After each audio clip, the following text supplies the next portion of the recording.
Dollar. Dirt and money, no soul. Had to go and get it, ain't no time to kick it. Got a stack of flip for my foes. Dollar. Please tell me you can hear me. Don't turn your back and don't neglect me. Just let me know if you need me. Dollar. Let me watch out for my partners. Keep my money long, get my team strong. Let me run away from my problems. Yup, what's good, original crew, man? We're back. Jack. Straight light. That's... We're back with round two, man. Teen girl found dead. Police found texts between her plus stepdad about new parent decision corn. Huh? Alright, this is a continuation of the Rotten Mango video that we did last week. This is part two. If you haven't checked out part one just yet, go ahead and tune into it. This is what we're reacting to is about 2 hours. We typically don't do videos this long, but she insisted. She gotta know the full story. She has to. Cause we found another video of a guy that we react to. He got a 30-minute video. And I said, how he got a 30-minute video, but Rotten Mango and he was able to condense everything in 30 minutes. And I said, you know something? The way my brain's set up, I need to know every detail. Yeah. So I need the long version. Give me the long version. Yeah, so we're back with round two, man. So with that being said, we're going to continue to do others. So y'all just keep recommending suggestions.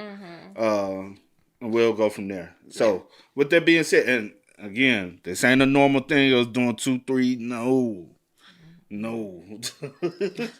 sure y'all check out the links in the description box. Down below. You already know where to go. If you want to first support, you got to do it. Check out down below. Also, if you enjoyed today's visuals. Lock it in with a thumbs up. But let's hop into it, man. It's a long one, man.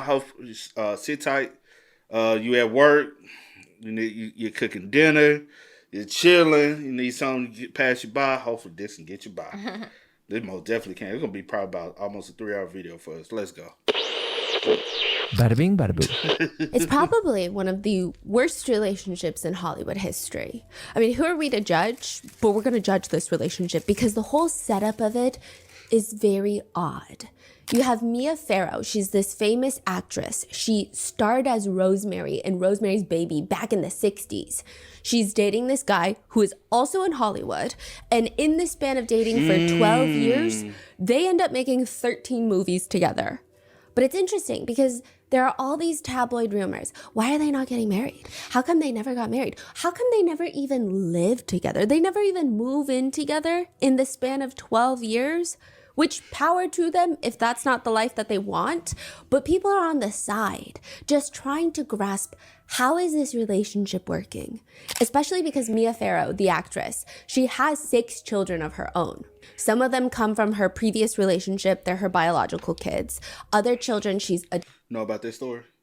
No, I don't think so. I know her name for some reason, but I don't know. Not the 6th story. Adopted them. But Woody, her boyfriend, filmmaker, is very firm from the get-go. I have no interest in co-parenting. I don't want to co-parent your kids. I don't want to be involved in your kids' lives. I don't want to financially support them. I don't want to emotionally support them. I just don't see myself as a father like that. Maybe he just doesn't like kids. At least in the very beginning, that's what people are thinking. But then they end up having a son together. Ronan Farrow, who's a Pulitzer Prize-winning journalist now. Amazing, okay? But they have him, and eventually Woody does end up adopting 2 of Mia Farrow's children. Perhaps he comes around on not wanting to have children, and he becomes slowly more integrated into at least 3 of the kids' lives. A year after Woody adopts 2 of Mia's kids, so they have a son, and then he adopts 2 of her kids, Mia goes over to Woody's apartment one day, because remember, they don't live together, and she finds a stack of pictures. Just graphic pictures. She's saying they wouldn't even put these on Playboy. They're like Hustler magazine pictures. So they're very raunchy, I guess is the word. Just really, really pictures of another woman who is clearly very young, about 21 years old. Woody's in his 50s. And the pictures are very clear. These are not cutouts of a magazine. They're not printed out. They're Polaroids. So Woody probably took these pictures. Woody Allen is cheating on his long-term girlfriend, Mia Farrow, which is already devastating enough, but Mia is doing triple takes on these pictures because it is not just a random girl that he met on set or a random woman that he walked by on the street that developed some sort of chemistry with. This girl in the picture is her own adopted daughter from Korea, Soon-yi. Wait, this is Mia's kid or? Mia's adopted daughter that she's had prior to Woody Allen. Uh-huh. And now she's seeing her adopted daughter in Woody Allen's apartment with these very graphic photos that are... Explicit. He is cheating on her with her own daughter. Is this one of the daughter that he adopted? No. Okay. So this is the one that he didn't adopt. Yes, but it's... But it's still the fact that he was around the little. Yeah. He's just trying to get an understanding. But yeah. No, the I'm just fact saying, that like- you done watch. Yeah. Yeah. From your girlfriend. Like you would think that you that you would- won't marry. Yeah, whatever y'all got with that. But you would think that you, regardless of the fact that you would look at her as like a, you know what I'm saying? Joel, her Let her daughter. cook. Yeah. This is the case of Woody Allen and Mia Farrow that I could probably do a whole 2-part series separate from this one on. And Woody Allen's adopted daughter, the one that he does in fact adopt from Mia's clan of children, Dylan, goes on to accuse Woody Allen of SA when she was a kid. So with all of this, Mia breaks up with Woody. He and Mia's adopted daughter from Korea, Soon-yi, ends up getting married to Woody Allen. So suddenly this guy who doesn't want to get married is getting married to his ex-girlfriend's daughter. Woody claims Mia convinced their told other you, let her kid, cook. Dylan, to lie about Woody essaying her to get back at him for cheating on her with her own daughter. But he claims Soon-yi is 21. I mean, it's not like she's a mom. But the thing is, how long have you been doing? But Exactly. I already know the story. But it's like I feel like I kind of know it, but it's like still. But it's really, how long have you been doing this though? Right. Okay. But he claims Soon-yi is 21. I mean, it's not like she's a minor, but she would have been 11 when Woody Allen came into her life. When Mia and Woody Allen start dating, Soon-yi would have been 11. You're telling the world that you did not groom this little girl to any degree and then cheat on your own girlfriend with her own daughter, if you can even use the word cheat in this scenario? Woody's explanation in all of this is, I'm not Soon-yi's father. I'm not her stepfather. I've never even lived with Mia. I've never even slept at Mia's apartment. I never even used to go there until my own children came along. I was not a father to her or to any of her adopted kids in any sense of the word. There's no downside of it. The only thing unusual is that she is Mia's daughter, but she is an adopted daughter and a grown woman. I could have met her at a party or something. Woody was 56 and soon... If he said I could have, Hey, bro. Be for real. but hey, he's still rich and famous to this day. Be for real. He was 21. He's 35 years older, and they're still together to this day. And they're doubling down that nothing is wrong with their relationship. Soon-yi even releases her own statement saying, I admit that it's offbeat, but let's not get hysterical. I'm not an R-word underage flower that was R-worded, molested, and spoiled by some evil stepfather. Not even by a long shot. This is one of the most controversial relationships in Hollywood. It's just very strange and alarming that Woody tries to reason that he absolutely did not groom this little girl because he was never a father figure. Kind of makes it all that more disgusting. You met her when she was 11 and you didn't feel a paternal relationship with her. Then what kind of feelings did you have towards her? The Woody Allen and Mia Farrow situation has its own 4-part documentary, countless articles on what the truth is, what each side is saying, but it's not really something that the normal person thinks about.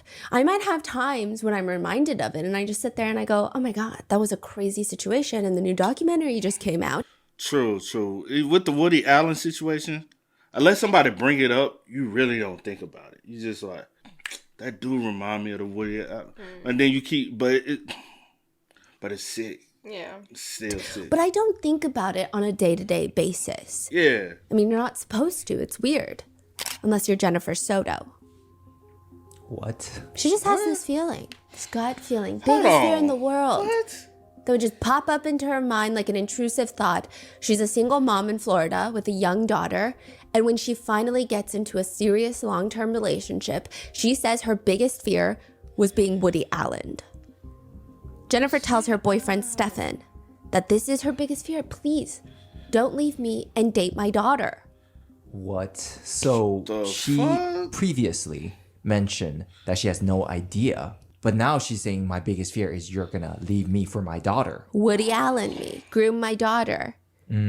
I've always told him that my biggest fear is that this would turn into a Woody Allen situation where That already lets me know that you already knew a situation of him having interest into your daughter.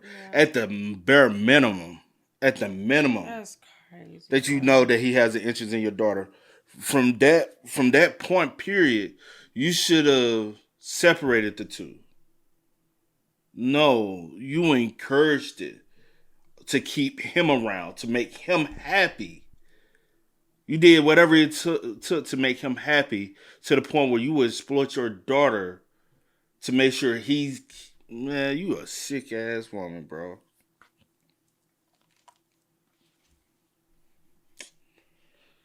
I wonder where she's at right now. stepdaughter or the dad grooms the child and the child then turns 18 and ends up running away with him.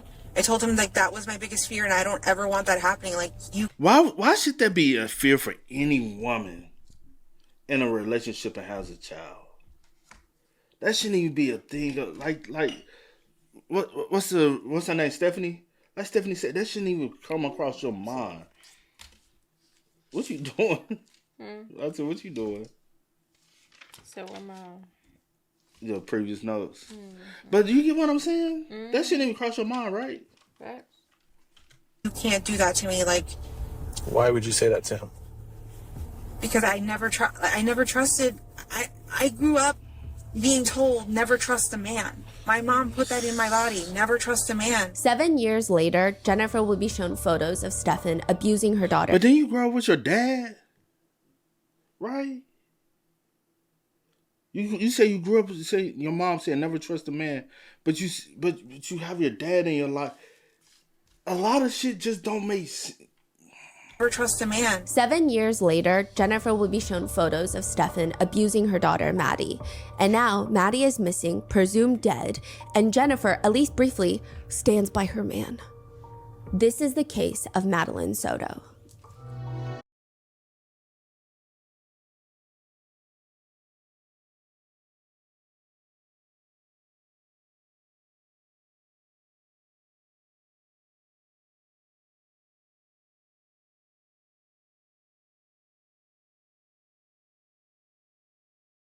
A few disclaimers for today's case. There's heavy mentions and themes of CSAM, otherwise formerly known as CP, CA, CSA, SA, and potential familial incest. There's quite a few mentions of these themes throughout this entire episode, so please, if it's too much, take a break, get some air, and I'll see you in the next one. Charges have been pressed in this case. Lots of charges, over 60 charges, but unfortunately and legally, there has yet to be a trial, so everyone is innocent until proven guilty in the eyes of the law, I guess, but we are all entitled to our own personal opinions.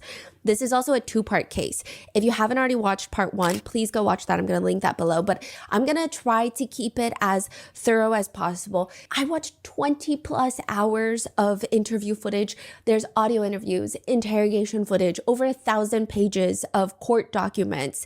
This case has just been releasing nonstop paperwork all the time. There has just been no way to condense it down into one. So in part 1, we focused on Maddie going missing, what happened the day that she disappeared, and all of the weird actions of Jennifer Soto, her own mother. Because right when she reports Maddie missing, there's so many weird things. The police are like, "Where have you looked for Maddie?" And she's like, "Nowhere. I've been at home protecting my mental health." It's just everything about the mother is odd. Then in part 2, this episode, we're going to focus on Stefan Stearns, the boyfriend of Jennifer Soto, and all the conspiracies that are tied to what happened, why. There's allegations of a massive CSAM ring that's operating on Telegram. There's allegations of pregnancy. There's a lot happening. So with that being said, let's get started. There was a trend on TikTok, going through your boyfriend's text messages, going through your boyfriend's DMs.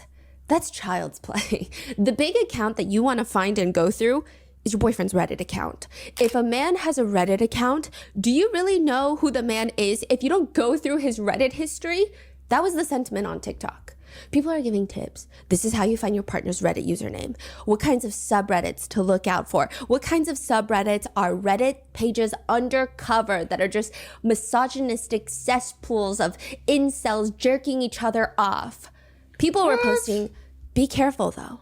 Actually, don't go through your boyfriend's Reddit, because once you see it, you can never go back. One woman who found her boyfriend's Reddit account says, while we were in the talking and getting to know each other phase, he was using Reddit to hook up with random women.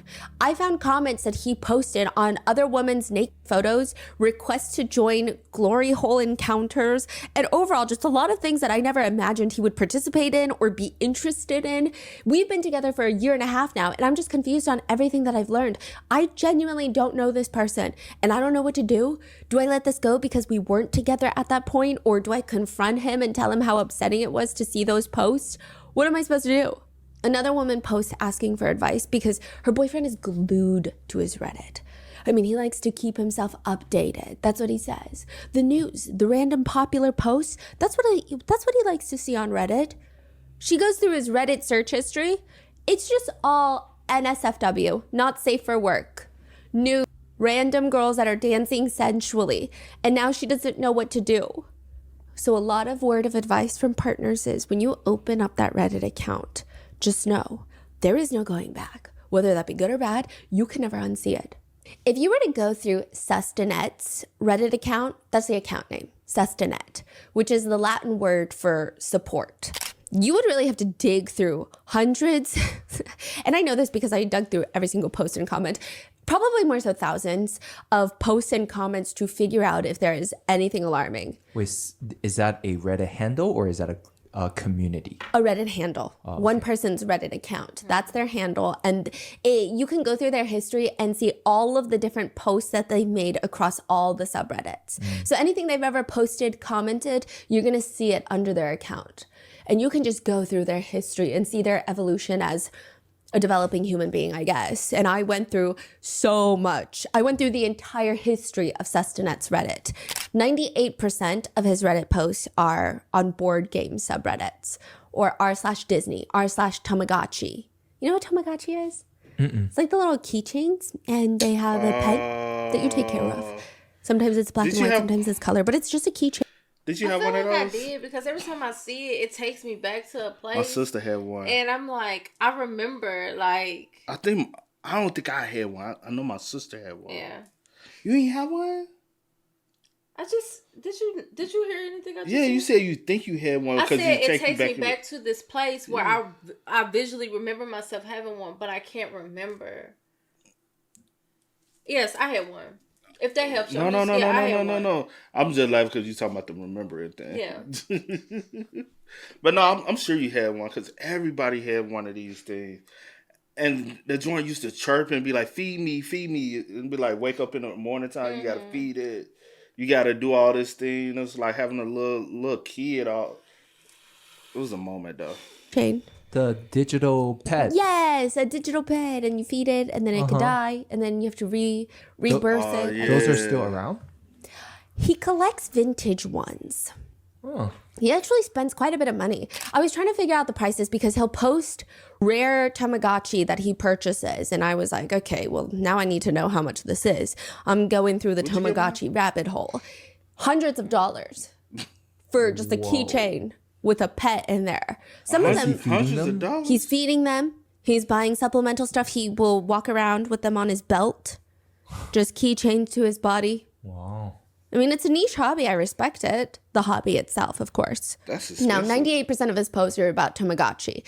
It's the other 2% of his posts that are interesting. If you were to be dating Stepdad, you would want to go through that 2%. He likes to comment answers to people's Reddit, like ask Reddit questions. If you were a serial killer, who would be your victim? Stepdad comments. People who drive down the shoulder of the road during traffic jams. People who refuse to let others merge into their lane. People who go through the express lane at a grocery store with many more items than the limits suggest. Basically the most selfish and careless people in society. Okay, kind of quirky, I guess. Is a thumb a finger? If so, why do you think that is?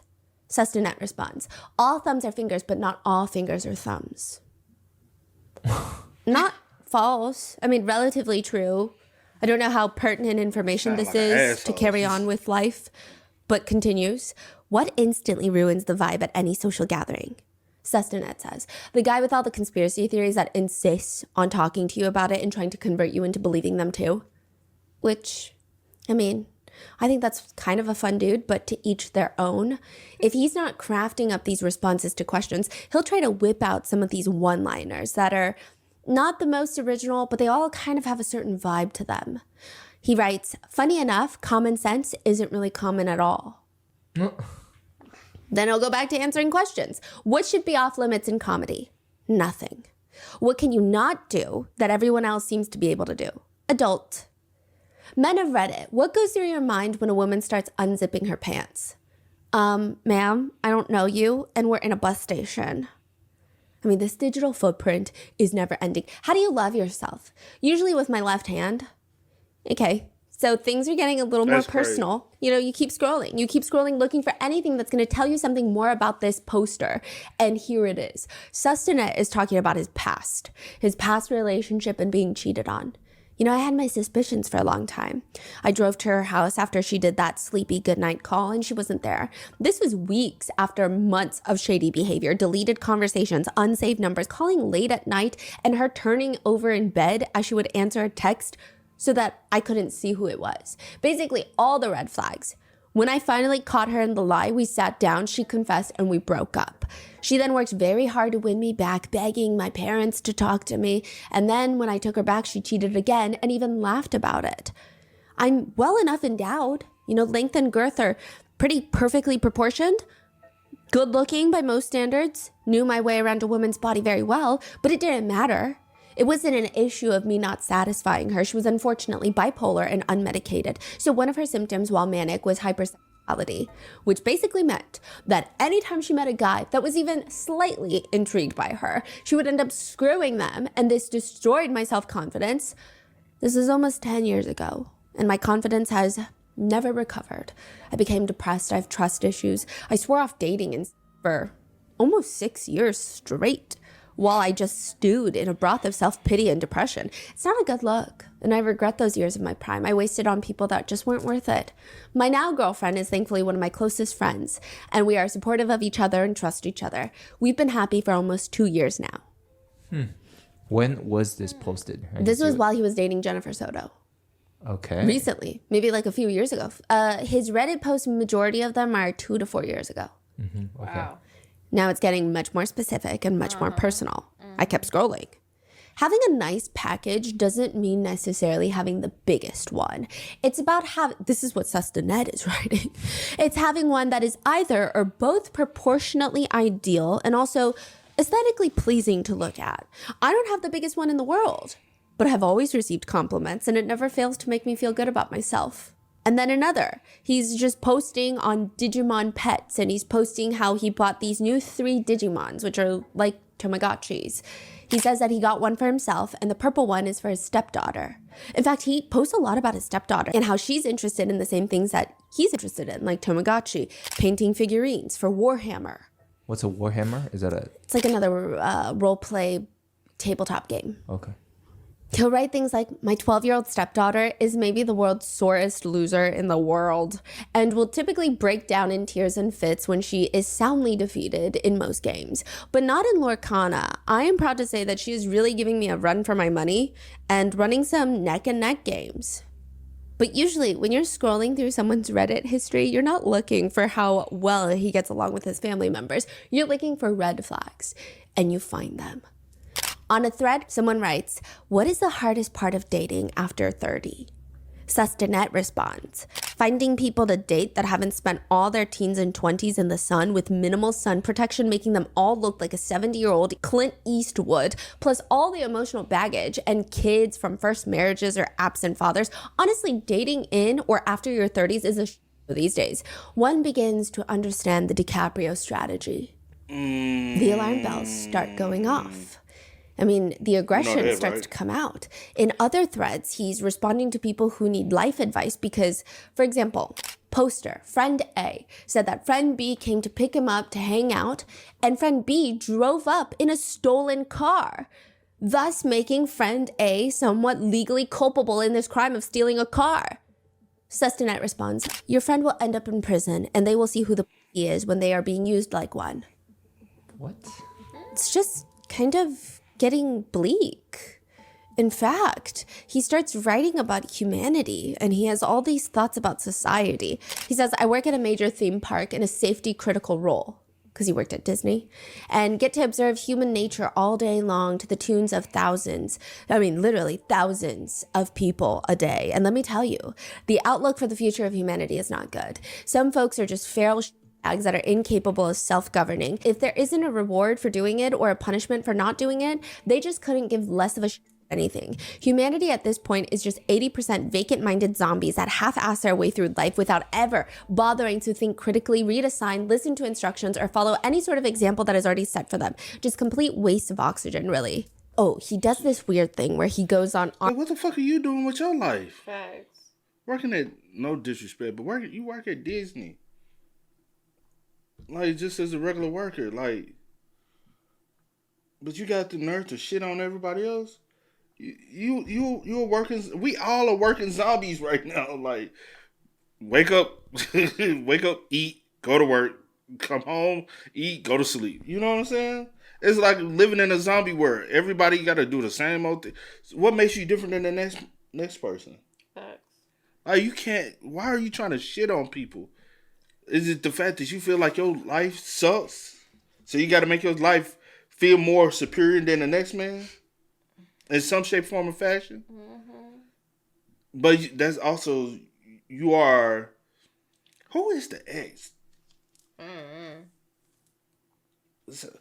Oh, they did, in the first one, did she say that he thought he had got his previous chick pregnant with a kid? Is that, I don't know, we watch too much shit, bro, at this point. I'm starting to get blurred by all these weird ass people. Cause then somebody get a, was that him? Last time he thought he had got somebody pregnant and won that kid, and I don't know at this point, man. I really don't know. r/advice for teens. And he will give advice for teenagers that ask for advice. I mean, I guess the whole theory of the subreddit is that adults will come and give teenagers advice from their life experience of having gone through that phase and all the lessons that they've accrued from it. Mm-hmm. But he does frequent it quite a lot. And I mean, most of the advice that he gives is not unsound. It makes sense. So it's not that alarming. But he does respond angrily to some other posts. Like, for example, there is a Life Pro Tips subreddit, and the original post reads, never force your kids to get a hug or a kiss from someone. Grandparents are even included. It will ruin their sense of bodily autonomy. They should know that it's their choice if people can touch them or not. Sustanet responds, get mad at Grandma is going to die soon. Just give her a hug because she loves you. Kids should have autonomy, yes, but also parents should understand when their kid is just being shy or squeamish or even just being a little head and encourage them to get over it and reciprocate. Part of growing up is sometimes doing things that you don't want to do because it's the correct thing to do. Looking back now, I wish I treated my grandmother better when I could have. Kids don't understand these things though. They just think old people are gross. He responds to people who are arguing with his logic, writing, I never suggested that kids should be forced to accept physical affection every time or have no choice in that matter. But the parents need to exercise their judgment as the adult as to whether or not it's justified or they're just being silly.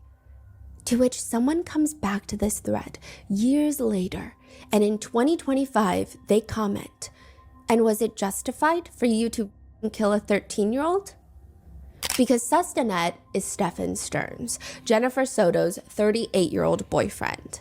And he has now just arrived at the police station and is escorted into the interrogation room, where he will be seated and waiting for 3.5 hours for the detectives to finally come in and question him. Listen, there is no law that they have to question him immediately upon arrival. There's no good service at a police station. You don't get to do a little review. They made me wait 3 hours before coming to my attention. He sits there for 3.5 hours. And you would think, oh, it's because the police are not efficient. They don't have their together. No, detectives do this all on purpose. Psychological pressure, the isolation, this tiny room, unfamiliar circumstances, stressful situations. You know that you're likely being watched. And you are being watched. You have to rethink every answer that you want to respond to the police with, which you would imagine is potentially a good thing. It's not. The more isolated, the more alone you are, the more stressed you are, the more you are crafting these responses to questions that just don't make sense. that far-fetched response that you thought of, maybe in an appropriate setting, you think, okay, no one's going to believe that because that is absolutely ridiculous. In this setting, you might think, okay, that's what I'm going to say. Yeah, no, that's the only thing that makes sense. Maybe I'll just bring that lie out right now. Tiring out the suspects is also important, creating mental fatigue. The officers, they're in the back downing their coffees. They're watching you. They're having a little chit chat. They're giggle-gaggling. And you are left with nothing but your own thoughts getting exhausted. Because you're sitting there questioning, what do I know that the police don't know, that I can't let them know? But also, what do the police already know? Here's what the police already know in this case. Madeline Soto goes missing after her 13th birthday party celebration. So her birthday party celebration was on Sunday. Monday morning, she goes missing. The last person to see her alive was Stefan Stearns. The story that both Jennifer Soto and Stefan Stearns has told is that Sunday night, Jennifer Soto gets home from work at Disney. Stefan is getting Madeline ready for bed. Jennifer Soto forgot to take her medicine the day before, so she's been a little bit wonky, and she tells the two of them, why don't you both go upstairs and sleep in the guest room together so that I can get a good night's rest by myself? Because normally the three of them sleep in the same bed, and it's always Jennifer Soto, 13-year-old Madeline, and then Stefan Stearns. That's the setup of their sleeping arrangements. So she says, why don't you two go upstairs to the guest room, sleep just you two, and I'm gonna sleep downstairs. The next morning, she asks Stefan to take Madeline to school, and he agrees. He says, actually, we're going to leave early, and I'm not even just going to take her to school. I'm going to take her to McDonald's. They leave an hour early, but they don't stop by McDonald's. In fact, he drops off Madeline an hour early across the street from the school because Madeline states that she's embarrassed of his car, but it's weird. Nobody really believes that story. And then his car is seen driving all over town with Madeline in the car. The police are saying the story isn't making any sense. There's so many discrepancies. First of all, when Jennifer Soto takes her first police report, she says that she saw Madeline getting ready for school Monday morning. But now she's saying, actually, the last time I saw her was Sunday night. I take backsies. I did not see her Monday morning. But the CCTV cameras show Stefan Stearns driving around with Madeline in the passenger seat of his car all over town, nowhere near the school, does not drop her off near school, and then she just vanishes off of the face of the earth. What's going on? And what's even more intriguing is that from 7 in the morning to 9 in the morning, the 2 hours that he's seen driving around with Madeline Soto, she is in the same exact position in the passenger seat, in a very odd, leaned back, reclined on the chair, looking asleep. That's what Stefan says. She is asleep. He stops by the community dumpster to drop something off, which the police go through that dumpster and they find Madeline's backpack and one of her white Croc shoes, which, why would that be? Because you said that you're dropping her off at school. Why would you throw away her backpack? Here's what the police believe happened. That Stefan Stearns killed Madeline Soto sometime Sunday night, moved her body to the car on Monday morning and drove around with her. Obviously did not drop her off at school. And then eventually, after driving around with her for 2 hours, he pulls into a parking lot, and according to police reports, they have seen footage of him moving Madeline's limp body from the passenger seat into the trunk. Then he goes back home with Madeline's body in his trunk, has an hour to spend with Jennifer Soto, Madeline's mother, leaves the home again to go place her body elsewhere. It appears he's heading somewhere to, I guess, quote unquote, dispose of her body. To get rid of her body, he is heading somewhere, but he gets a flat tire. And he tries to keep driving on that flat tire until it's literally just nuts and bolts left. And then eventually, he can no longer drive. He places Madeline's body somewhere, wherever he was, and then changes his tire, goes back home. That's what the police suspect. They just don't know where yet. Wow. So all of that is caught on CCTV. Right now, they just need to find the body. Yes. And I mean, once they go through his phone, they find clear CSAM evidence of him essaying Madeline, likely since she was 8 years old. And so now there's all these questions of how much does Jennifer Soto, Maddie's own mother, know about all of this? What was Stefan doing the night that Maddie went missing? Monday night, while the police are searching for Maddie, while Jennifer Soto is at home because she wants to protect her mental health, Stefan goes out in the middle of the night to look for Maddie. Police are probably wondering, did he go back to Madeline's body at that point? What was he doing that night? And then 2 days later, while Jennifer and Stefan are staying at a hotel because they get kicked out of their house, the police are securing it as a crime scene, Stefan is seen sneaking out again at night, taking Jennifer's car to go, quote, searching for Madeline. Again, where is that? Does that have anything to do with where he might have hidden Maddie? And in the interrogation room and throughout the entirety of all of his audio interviews, I will say the way that he just talks about Madeline is very infuriating. She brings a lot of joy. She's a very good girl. And definitely doesn't feel the same around here if she's not here. She was so happy too. She was looking forward to my visit here. She was looking forward to us all being together. She was just happy. She was just very happy. Like I said in the previous, he always talks about her, speaks about her in past tense. It's never in present form. It's never as though that subconsciously not knowing that she's deceased. It's like hope, because if your child is missing, you're hoping that they're still alive. You're not gonna be like she was. Yeah. Everything was. Only like people who talk like that know the person's no longer here.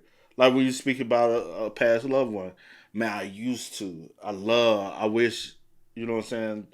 That was, you know what I'm saying. You talk in past tense. You talk as if they're no longer here. Yeah. She was just, you know what I'm saying. Everything he's saying, man, just she was looking forward to my visit here, huh? What? Yeah, I get you. Here, she was looking forward to us all being together. She was just happy. She was just very happy. This is the guy that Madeline told her counselor she felt very uncomfortable around. She did not like this man. He lies on how he was going to go through Monday morning after dropping Maddie off, and it doesn't make sense, to which detectives even ask him, I mean, do you have problems with your memory that you can't recall? Because you say that after dropping Maddie off, you went to the vape shop and waited for them to open. That would have been around 9:20, but then now you say you only waited a few minutes and then you left, and by the time you left, it was after 10 o'clock. So was it a few minutes or was it 40 minutes? What's going on? I'm extremely ADHD. I'm sorry. So just details start to get fuzzy after a while. Even the times I'm giving you are my best guesstimates here. I didn't have my phone with me at the time, so I wasn't aware of exactly what time. There's no time on your car? Transpiring. There probably is, but it's not my car. It's my parents' car. I'm not a morning person. I'm very time blind on the best of days and forgetful. I understand that none of that is helpful in this case. Even when asked where he went to look for Maddie the night that she went missing, he says, I don't recall. Maybe after? I can't. I'm so sorry. I was medicated. I've been medicated all week. My memory is just not as reliable as I would like it to be right now. I was in a fog and half asleep that morning as it was. Even when he gets times wrong, he'll just say, sorry, I'm just not a... Well, if you're that medicated, why are you operating a vehicle? And that as well. And also with you saying, I'm not a morning person. Well, why would you go search? Why you getting up early in the morning, whatever, to do whatever you say you're doing. Or the fact that you left super early, way before she even had school. You said wanted to take her to school. We go get up super but you're early, not a morning leave, person. and go to McDonald's. But you're not a morning person, though. And if you're not a morning person, that means you're not at your most alert. Why would we go search for a body when I'm not at my most? And like you said, I'm a morning person. My best time to be alert is in the morning. Yeah. You said, like I said, what? And like you said, you super medicated to the point where you don't remember. Why are you operating a vehicle? Why are you doing this? Why are you doing, like, all I hear is excuses. Lies. Yes. Lies. You was like, all I hear is excuses. I'm like, it ain't excuses. It's all lies. you hear is lies. Yeah. A morning person. I'm not a morning person. He's also asked to pull up his sleeves at one point so the officers can see his scars from changing his tire. And he says, do you mind taking your sweater off? It's cold, but yeah. It's cold, but sure, it's weird. So these are all from the audio interviews. And it's not until about 48 hours after Madeline goes missing that he gets brought into the police station. And he just mopes around for 3.5 hours. He does appear very stressed, so that's good. But when officers come in, he tries to play it off like he just woke up from this slumber. He's got his arms crossed. He looks very, very cold. And the impression he gives me is someone desperately trying so hard to seem sleepy and harmless. Like he just woke up from a nap and he's just getting his thoughts together. It's a bizarre combination. He's able to sit there straight-faced and tell officers he runs them through Monday again and Sunday night. And he tells officers, Jennifer sent me and Maddie upstairs to go sleep. So we had snuggle cuddle time. Some snuggle cuddle time. The officer asks, How This does sounds so a weird to grown me. man, And it's not your child. 38, Not even your child, but the fact that we had snuggle cuddle time, that is just so weird to me. bro? The verbiage is beyond strange. Weird, bro. This man has been weird. Like bro. what? 38-year-old man openly admit we had snuggle cuddle time. The fuck? Yeah, 30. Oh. What you said? What? No. Oh, she said he was 38. That's all. Yeah, I just said old. Which that's not old, but too old for you to be doing what you're doing. Anything for a over child. anything over 18, you was too old. Honestly, because she was what 12, just turned 13. So Yeah. anything she shouldn't even be knowing what snuggle cuddle Snuggle time cuddle is to any degree. What? Only thing snuggle and cuddle she supposed to know about is with her little teddy bear, What a teddy bear. and maybe she had a little Barbie doll. I like Whatever, but man, that. Anything beyond that, she don't piss me off. you say snuggle time. What does that mean? gonna be pissed off. Maddie doesn't like to be alone. She's extremely dependent. She does not like to be alone at all. She needs human presence around her. Gotcha. So, how's your relationship with Maddie? Great. I am one of her favorite people in the world. And, we're just trying to, we've been trying to wean her off of that. Wean her off of that. His Being so word- dependent. But it's been difficult. Both the officers, there's 2 male officers in there. They look like they want to place their knuckles on the side of his face. Really? Yeah, they look, the way they even say gotcha. This one right here, most definitely a little pissed off. Yeah, I can't really see. I can't really his see his face, facial but, yeah. expression. This one, because he got this more of like, you motherfucker. You know, like that cold stone face. Mm-hmm. That's what he's giving. It's like, what the fuck? Side of his face. Really? Yeah, they look, the way they even say gotcha is like, gotcha. You are so ridiculous. She needs human presence around her. Gotcha. So right now they already got the footage and Yeah, from his phone. They Oh. saw the CCTV, everything. and the guy is still trying to play it off. That he's Maddie's favorite person in the entire world and she needs snuggle cuddle time. And even if that's the case, you should not be giving her snuggle cuddle time. Right? That's weird.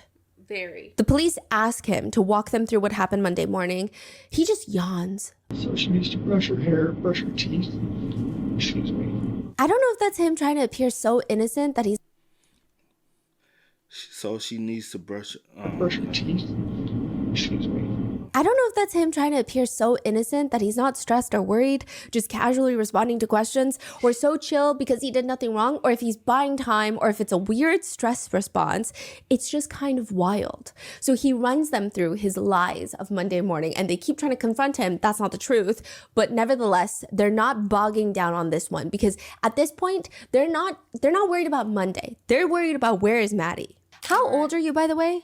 I'm 37, about to turn 38. I mean, you seem like a genuinely nice person, Stefan. I try. Jennifer talks very highly of you. Stefan is nodding, just bopping his head like, yeah, I mean, of course, because I am. So they ask him, okay, so you're saying Monday, you're driving towards the school. So how is it that on CCTV cameras, we see you driving back towards the house? That's right. I forgot my gate clicker. I left with Maddie and the school is about 20 minutes away. We're almost at the school and I realized that I forget my gate click. What city is this? Florida, I think. I know. I said city, not City. My bad. Was it Orlando? I never got the city. I just put the state. So I Was apologize. it like Orlando or because I know they're like Disney, so possibly somewhere. Because I'm like, why are y'all driving 20 minutes away from the school in a big city? Typically, the schools are nearby the community. You know what I'm saying?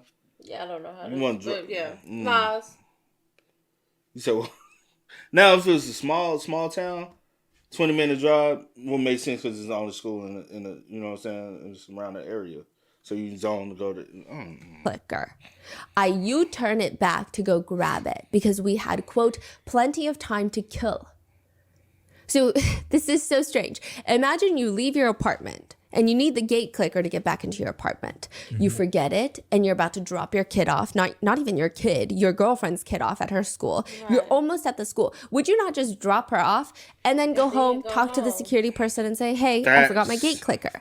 He thinks, no. The best option is to U-turn, drive all the way back without dropping Madeline off, go to the security guy and say, hey, I forgot my gate clicker, and then go get the gate clicker and then drive all the way back to the school again. The police are asking, could you not have just gotten your gate clicker after you dropped her off? I could have, but I also like to come back in through the back gate sometimes, and sometimes they're busy up front, so it was better to avoid the line. I don't know if it makes more sense. It's just what I did. And they also confront him, okay, well, there is footage of you talking to security while Madeline is sitting in the front, reclined, and you say she's asleep. We don't believe that, but then you go to the dumpster and you throw something away. We went through that dumpster and we found her backpack in the trash. Why is her backpack in the trash if you're dropping her off at school? He doesn't respond. He just keeps blinking and he's staring at them like he's confused by what they're saying. Like, what do you mean you found a backpack? There's no way there's a backpack. Sorry, y'all. Like, something just hit me in my head.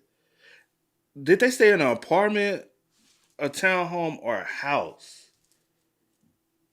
I'm like, it sounds like they live in a gated community because they got a, you know what I'm saying, clicker to get in and out of the gate.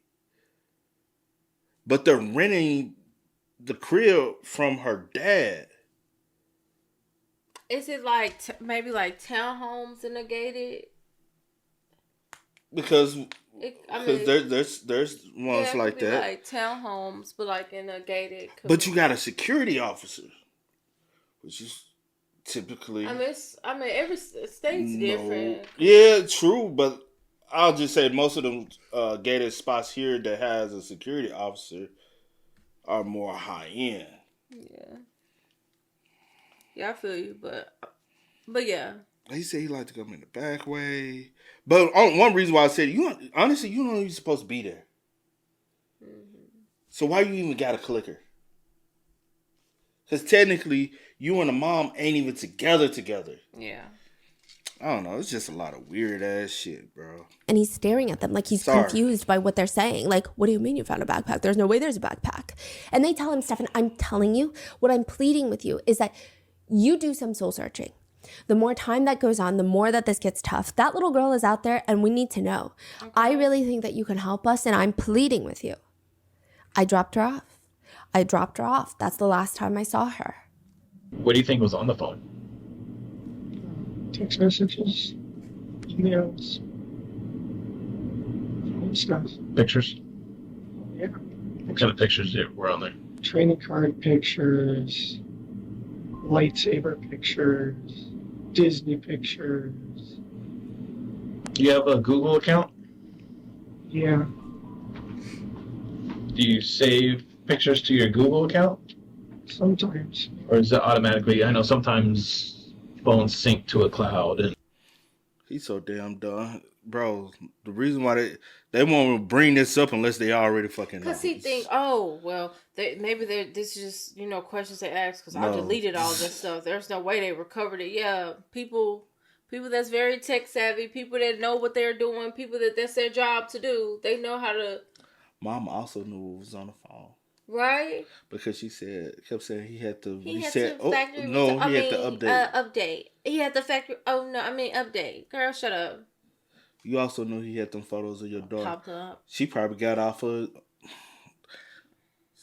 People are weird, bro. But no, that's why he probably like, they didn't recover that stuff. I deleted all. I did it twice. There's no way they recovered it. Because she said he factory reset it twice. Why do you need to do it twice? And why do you need to do it at all? The way she went about it is like she told him.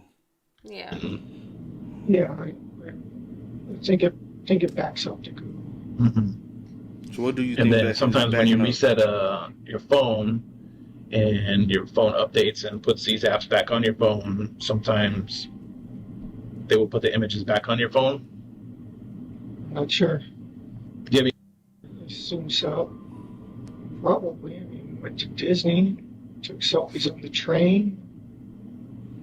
She got back from Puerto Rico and had her hair braided. We got pictures of that. Here's where I'm going to be brutally honest with you. There's your phone. And I'm pretty sure you know what some of those pictures are about. You're a very intelligent person. You think he is? I don't want you to discredit yourself by saying you don't know about all the pictures that are on your phone. Right. You understand what I'm saying? You know what's on your phone. Stefan looks taken aback. And he feels like the police, the way he responds is like the police are trying to do him dirty. Should I be talking with a lawyer right now? I can't answer that question. My sole purpose right now is trying to find Maddie, and I'm trying to see if you can help us. Well, I would really like to help, but I feel like I should probably have a lawyer present at this point. So he's now finally realized he can't play any longer. No. Well, we can make that happen. I just want to let you know that you're not free to leave and you are being detained. If you are told this and you're innocent, what do you say? What does an innocent person say? Like, under what reasons, right? Yeah. Every interrogation clip where they're so guilty, they never ask what they're being detained for. Yeah. You're being detained, okay?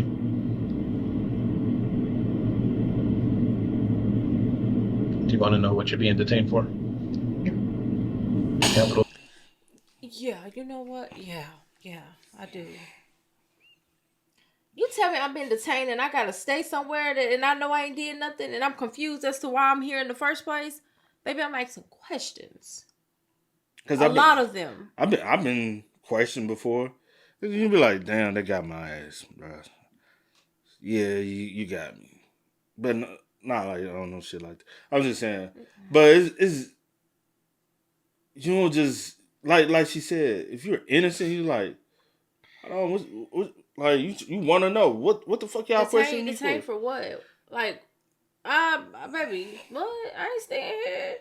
I ain't did nothing. And but the fact that you're just sitting there, like, just arms folded, looking, you're not even making eye contact. And he said, shouldn't I have a lawyer now?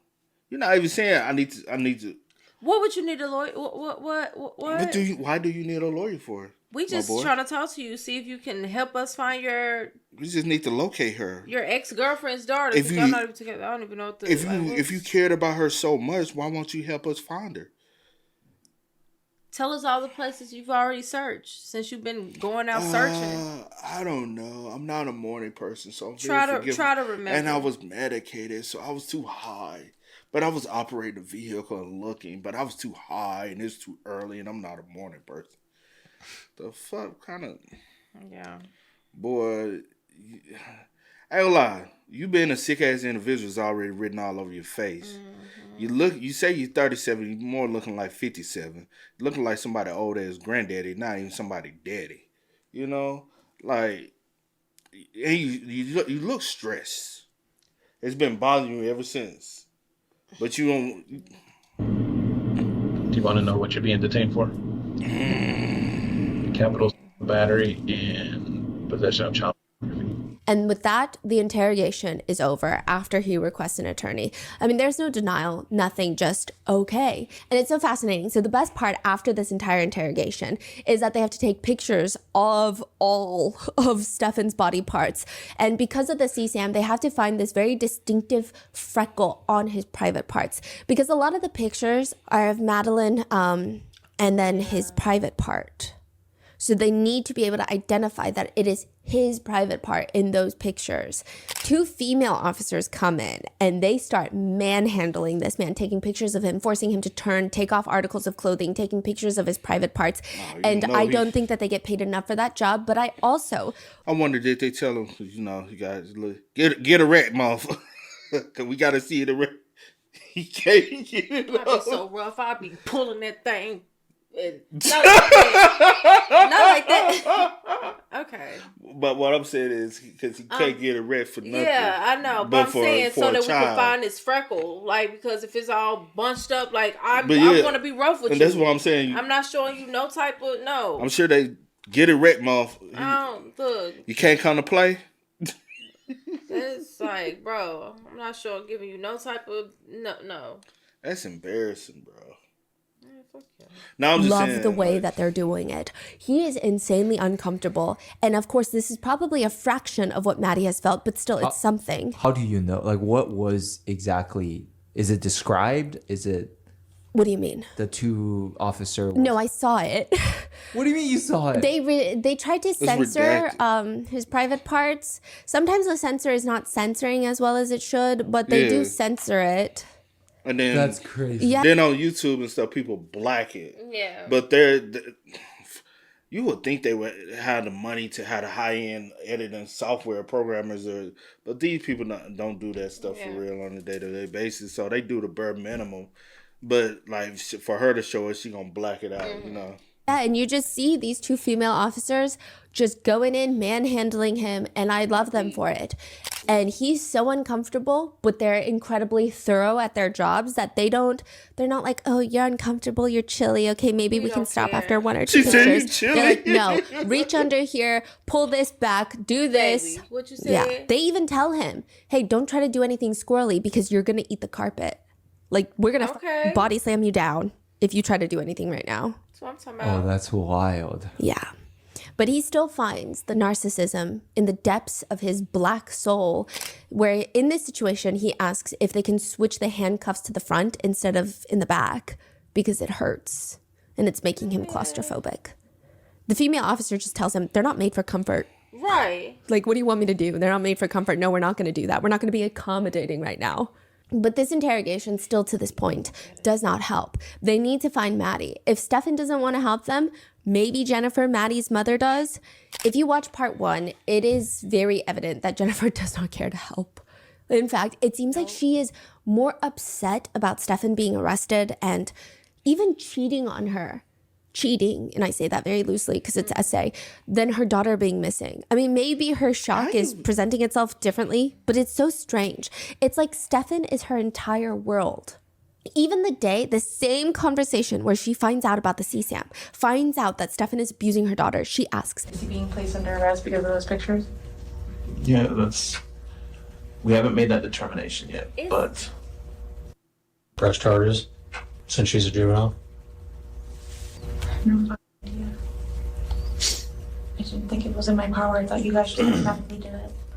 What do you think should happen to You would think if somebody if the detectives asked the mother, do you want to press charge? Hell yeah, I want to press charge for that sick mother. You shouldn't even have to ask me that. That's what. And then mother, he's been arrested for those pictures. Like it's a. She already knew. Right, like it's not a big deal. Because even in the first one, this is a big deal. This is your daughter. Because even in the first one, they acted not acted. They was Stephanie said like she was surprised because it's like her first time hearing about these photos. Yeah. No, the bitch already knew. Then she over here trying to pan it like because it just dawned in her head, like the way they put it is he's cheating on you with your daughter. He's like, oh, he's cheating on me.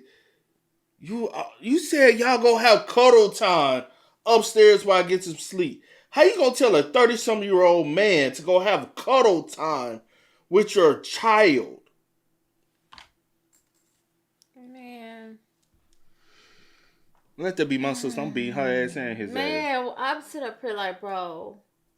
And I ain't beating with my hand. I'm bringing a bat. Bing, bing, bing, bing. I'm going ham, bro. I just. him for these pictures?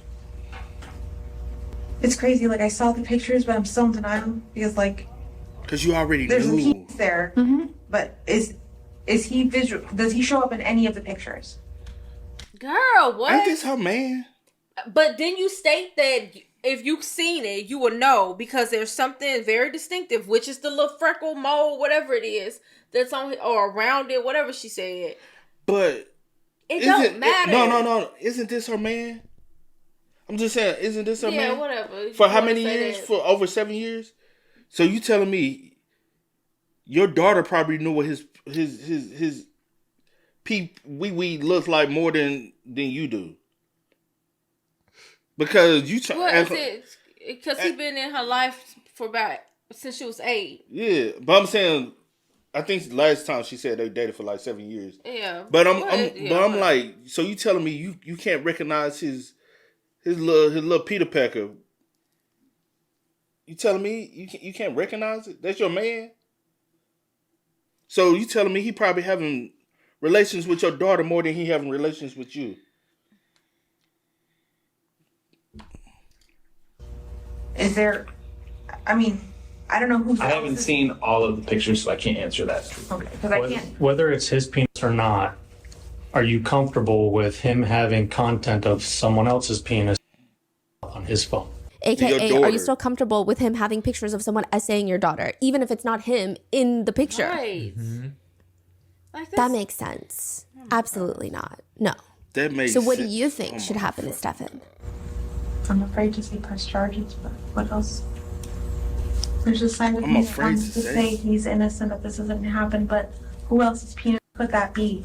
She's not left alone with anyone else. Can I make one decision now and change my mind later? I just don't know a singular parent that would not only want to press charges immediately, but would want to go into that jail cell themselves and do something about this. Throughout the entirety of the investigation, on top of all of that, she has never not once said anything nice about Maddie. I think that she might have mentioned that Maddie was kind of artistic at one point, but that's it. At least from all the released audio and video interviews, as well as police incident reports, she somehow cannot say anything kind about her own daughter. But she finds it in herself to say neutral to relatively nice things about Stefan, the guy that essayed her daughter for years, made even more infuriating by the fact that Stefan is a person. Even his parents have stated before all of this, Stefan is crazy. He's a manipulator. He's a gaslighter. These are his parents. These are Stefan's parents. Yeah.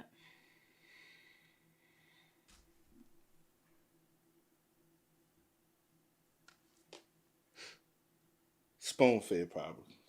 Got away with a lot. Stefan's grandpa on his mom's side passed away. And he left this heirloom Rolex for his daughter, Stefan's mom. Stefan proceeded to steal that Rolex from his own mother. How did you find out about that? Stefan's mom said it. Stefan's mom was like, he stole the Rolex. And yet, Jennifer can say nice things about him, even defending him. Meanwhile, Maddie, who has done nothing but be victimized under Jennifer's care, His own parents is talk about forgetful. his ass. Yeah, like any other human in the world. When it comes to Maddie, she mentions she leaves laundry on the floor. Her room's a mess. She keeps her personal space very disorganized. If she gets in trouble for anything, it's always her disorganization and her messiness. She's always behind on schoolwork. She has ADHD. She's forgetful. She'll set something down and completely forget where she said it. She sleeps like a monkey. That's what she says. Even after Stefan's arrest, the detectives ask her, what is Stefan's relationship with Maddie? She says, I was going to say really good, super great. He's always been super kind and sweet to her, very accepting, warm, and understanding of her because she's got ADHD. So she's kind of a little, I'll say abnormal in the sense that she doesn't act like every other kid. You have to have patience and extra understanding for her. And he does that really well. This is after she finds out what he did. I think a loving mother would have said pretty much everything else. Maddie's stepdad says she's brilliant. She's very smart. Her favorite colors were green. Her stepdad?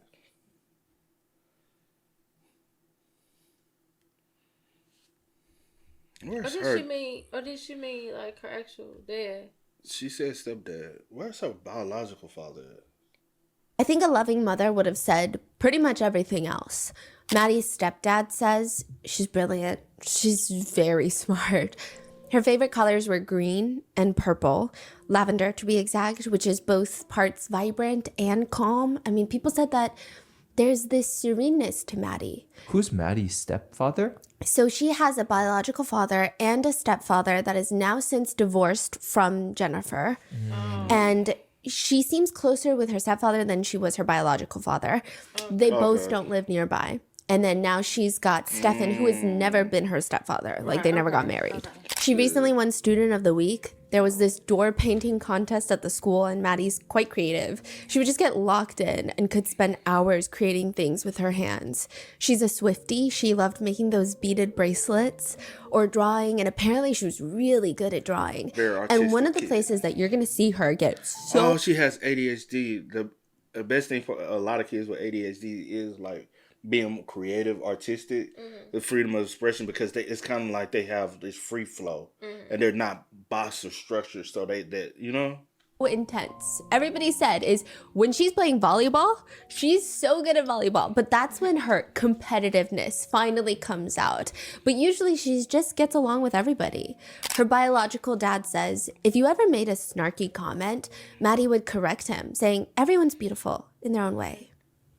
At the vigil, Maddie's stepmother says, you were and still are the light of my life. So this is her biological dad's new wife. You were and still are the light of my life. I'm so blessed to have known such a sweet soul. You will be remembered as a young girl running through pumpkin patches, learning to fish, feeding baby goats, and jumping in the corn. It's hard to imagine that you're gone now. Another who helped with the vigil said, we want her to know that as a community that she does matter to us. Whether you knew her or not, whether you live right here in Florida or you live in Australia, she matters to so many people. But instead, Maddie's mom wants to talk about how messy she is, how forgetful she is, and how she never does things on time.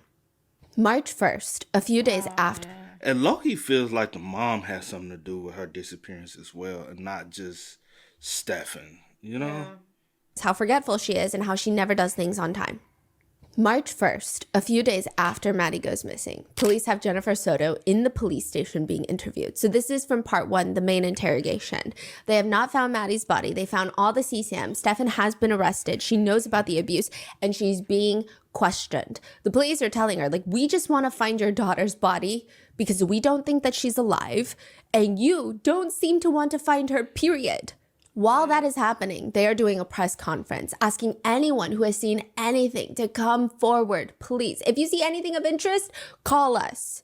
And a tip comes in. A man named Thomas calls into the police station. He calls in the tip. I think I saw that same exact car, that silver car that you guys released, that Monday that Maddie went missing. He's explaining everything. Do you have the license plate number, sir? No, but I could lead you to where I saw the car because I'm not just remembering everybody's license plates. Well, do you have the exact address of where you might have seen this silver vehicle on Monday? No, but again, I can tell you pretty much exactly where it is. Like, I don't know if it has an address. It was in just the side of the road. Okay, well, thank you. I just think that that's a little bit too vague. The officer hangs up on him. Thomas is so confused. He's like, what do you mean it's too vague? You just told everybody to call if you saw something. So he gets into his car, drives back to where he could have sworn he saw that silver Lincoln that day, starts taking pictures. Look, it's not the exact address, but here you go. Here's the area. Here's the location that I saw the car. He was changing his tire. I saw a guy change his tire in the car that you're telling me to look out for. So who's Thomas? Just a random citizen. Okay. And he's like, hello, why is nobody listening to me? The spare tire was on the same exact side of the car that the press conference was telling us about. Thomas remembers what he saw. He was driving down the two-way road. One lane going north, one lane going south. There's not really much out there. It's just fields. It's fields and it's nearby Alligator Lake that we talked about in part 1 where all the alligators are. And then he sees this silver Lincoln pulled over to the side of the road. There is a man standing there near the driver's side with a backwards hat. He sees that up ahead. Thomas is driving towards the car that's pulled over on the side. And as he's passing, he sees that the man has something in his hand. Looks like a tire iron. Because he probably has a flat. He's changing his tire. Thomas is getting closer and closer, and he's going to slow down so he can pass the man safely. By this point, the man is leaned down next to his tire, and as Thomas's car passes, he looks up, and the two of them make direct eye contact. Thomas did not forget that face. He believes that face is Stefan Stern's. Thomas calls again. He's like, I'm going to call again till the authorities try to listen to me because, hello, I saw what I saw. Time they do take his tip seriously, and an hour later, March 1st, 2024, Maddie's body is found in farmland on a big plot of land near where he said he saw the car. Like just in the bushes? Yes, near a line of bamboo trees. She was wearing a green hoodie, blue jeans, and she was left lying in a fetal position. It is most people's beliefs that he was trying to drive to Alligator Lake to dispose of her in the lake. He got a flat tire, drove as far as he could on that flat tire, but eventually he had to pull over, and he couldn't get a spare tire with Maddie in the trunk. So he placed her body near the bamboo trees, fixed his tire, drove home. Maddie's cause of death is... And then he really couldn't 100% go back out there because also... Now y'all looking for, then if I go out there... I might be followed. I might be followed. So he might be driving trying to see if a car followed me because the car trailing me. That's why he keep waking up trying to leave at a certain time. But he know that they're paying attention to y'all. So he's like, damn, I'm going to go for a drive, see how far I can go, and see if anybody's trailing me. Because he was not going to risk it going back out there. He tried his best not to. Is strangulation. Do you know what derivative immunity is? There's been a lot of outrage online that Jennifer Soto has received immunity for this case, but that is not true. She's received derivative use immunity, which means for this interview that she had in April. So the main interrogation was done March 1st, the day of the press conference, the day that Maddie's body is found. They questioned her again April 18th of 2024, and whatever she says in that interview, no evidence that is taken directly from her testimony can be used against her. But she does not receive immunity in this case. She can still be prosecuted based off of independent evidence that is found against her. Okay, so kind of just to sum it up for some who don't know, maybe same thing kind of happened with the dude with the Tupac murder case. He thought I had immunity because I told y'all about what happened. Yeah, the interview that you had with the cops can't be used. But he went outside and kept talking about it, kept telling the same detail. That he had full immunity. But that wasn't the case. So they just couldn't use this interview and whatever you state in this interview, telling your involvement or anything. But anything you say outside this interview and any other evidence we find, can be used. Yeah. So we find new evidence that doesn't pertain to the interview, we can charge you with it.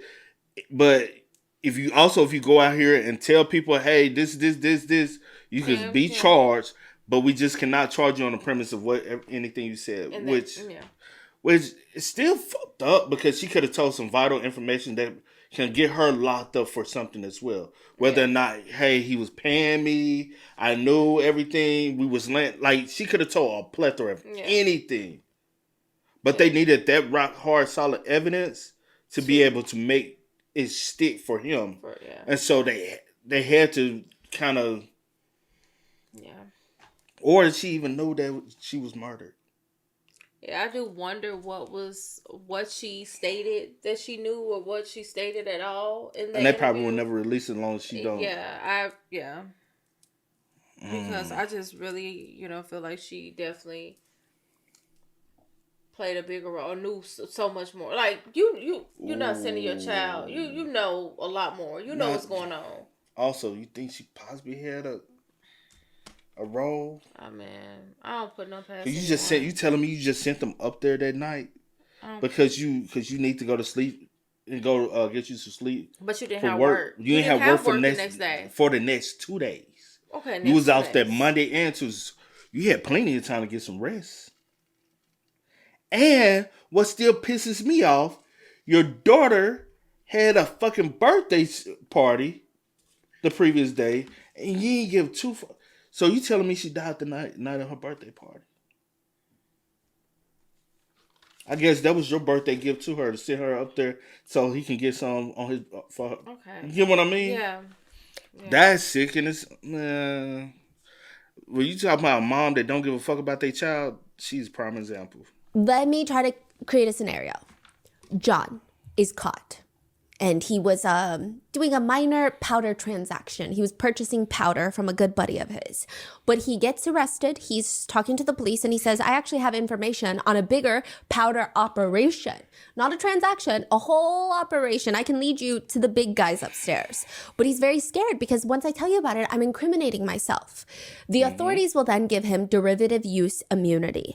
That means his testimony cannot be used directly against him in the future prosecution because you can't incriminate yourself. So let's say John tells him about the warehouse where they're storing the powder. Authorities go, they raid the warehouse, find the drugs. They cannot go and say, you knew about it, so we're arresting you.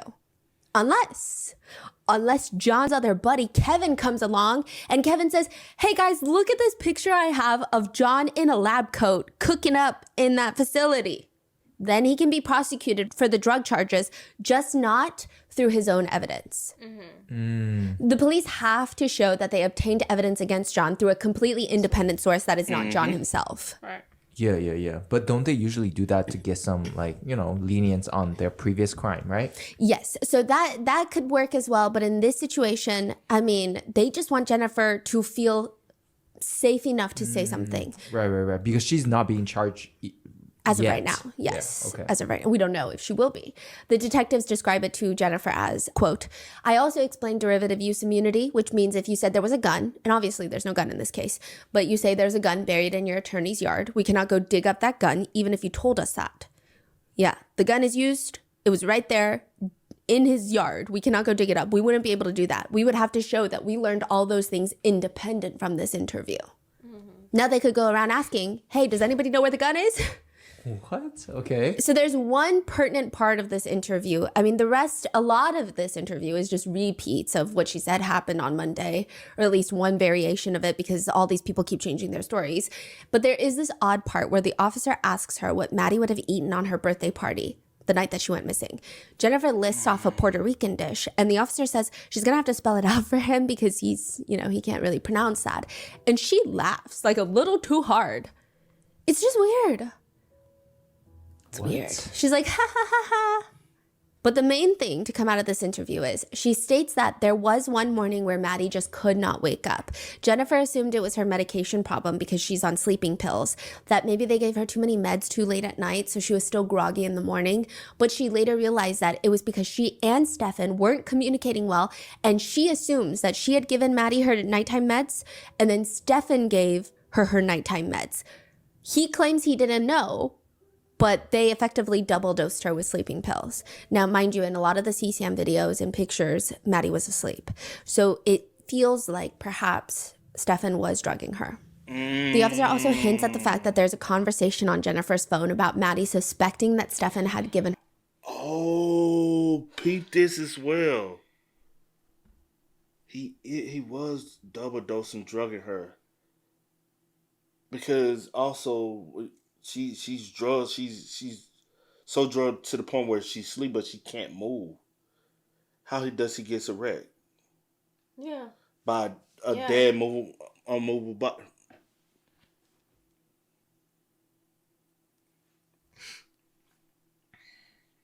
I mean, that's some sick ass shit. Very much Not so. only with a child, but you drugging her to the point where she's like hanging for life. But her death was strangulation. So I wonder, did she wake up? And Yeah.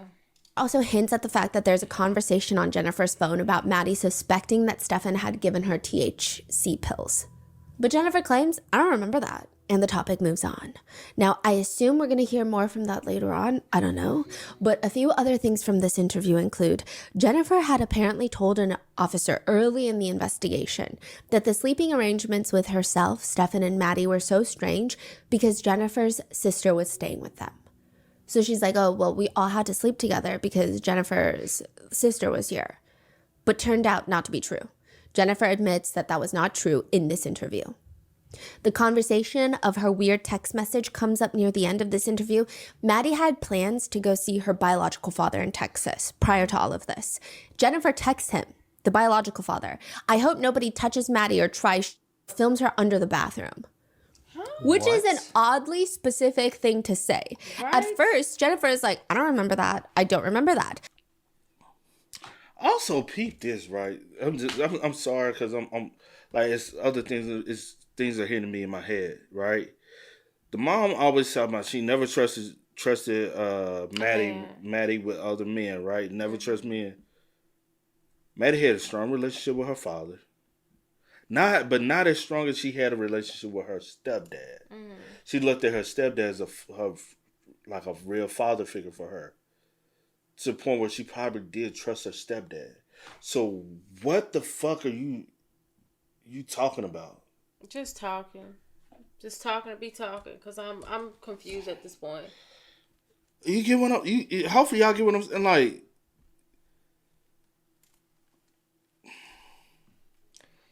I don't know. It sounds like subconscious guilt to a point, but honestly, also the bitch slow.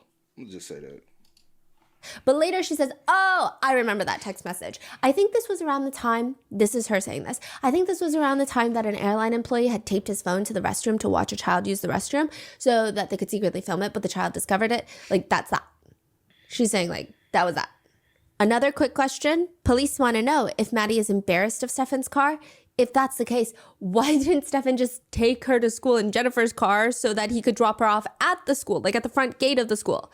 Now, side note, it's pretty clear that Maddie, she's deceased. At this point, they found her body. Stefan had no plans of dropping her off, but they're asking Jennifer why you didn't question that as a mother. Okay, so back to what you just said So could he about be her driving your text car? to the ex-husband, Yes. right? One suspicion would be she found out about what Stefan did. Yes. And this is her just listing it out because she was upset. Now, mind you, Stefan was filming the roommate under the door. Yes.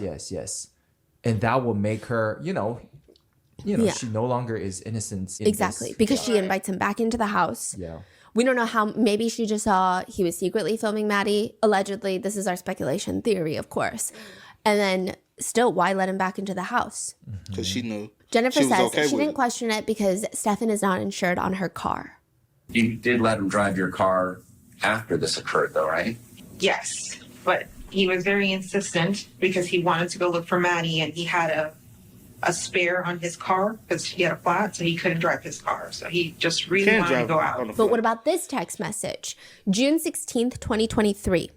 You texted Stefan this: Maddie's no longer sleeping with me. I can't risk it. What does that mean? What does that No mean? idea.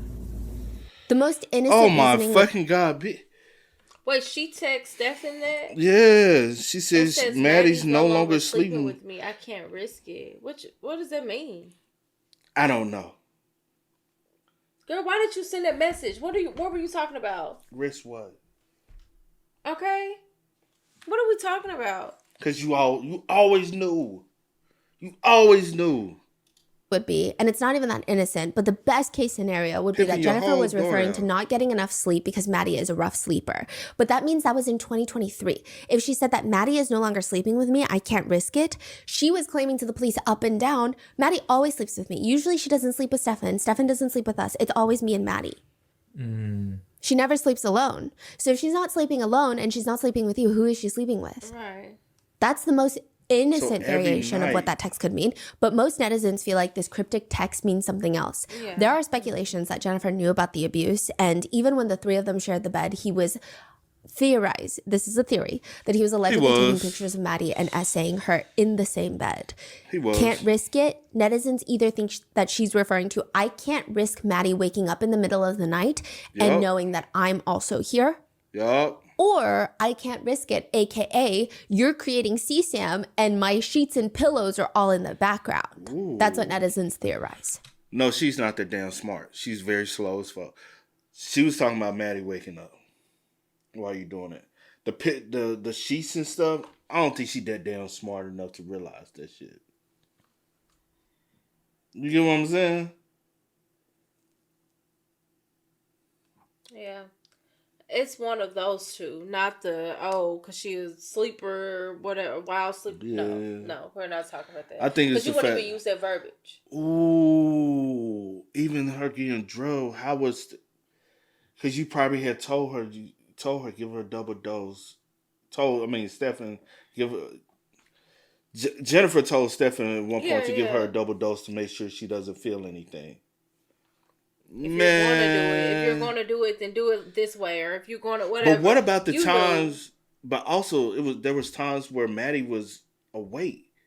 I don't know, He made her man. do stuff. I'm trying not to like. No, I'm saying because of the first one. Remember, he took her phone. He said the only way you can get your phone back is if you put your mouth on mine. Mm-hmm. She was awake at that time. So it's not just happening while she's asleep. Because I was like, how is he doing it while she's asleep and she's not waking up? Now we know he's drugging her, and that's drugging her a lot because he was doing it frequently. Frequently is like every other night he's doing it. That's fucking insane. Stefan has been arrested for CSAM, child SA abuse, as well as first-degree murder charges.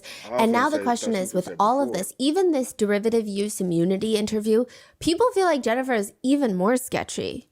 This did not make her less sketchy in even the slightest amount.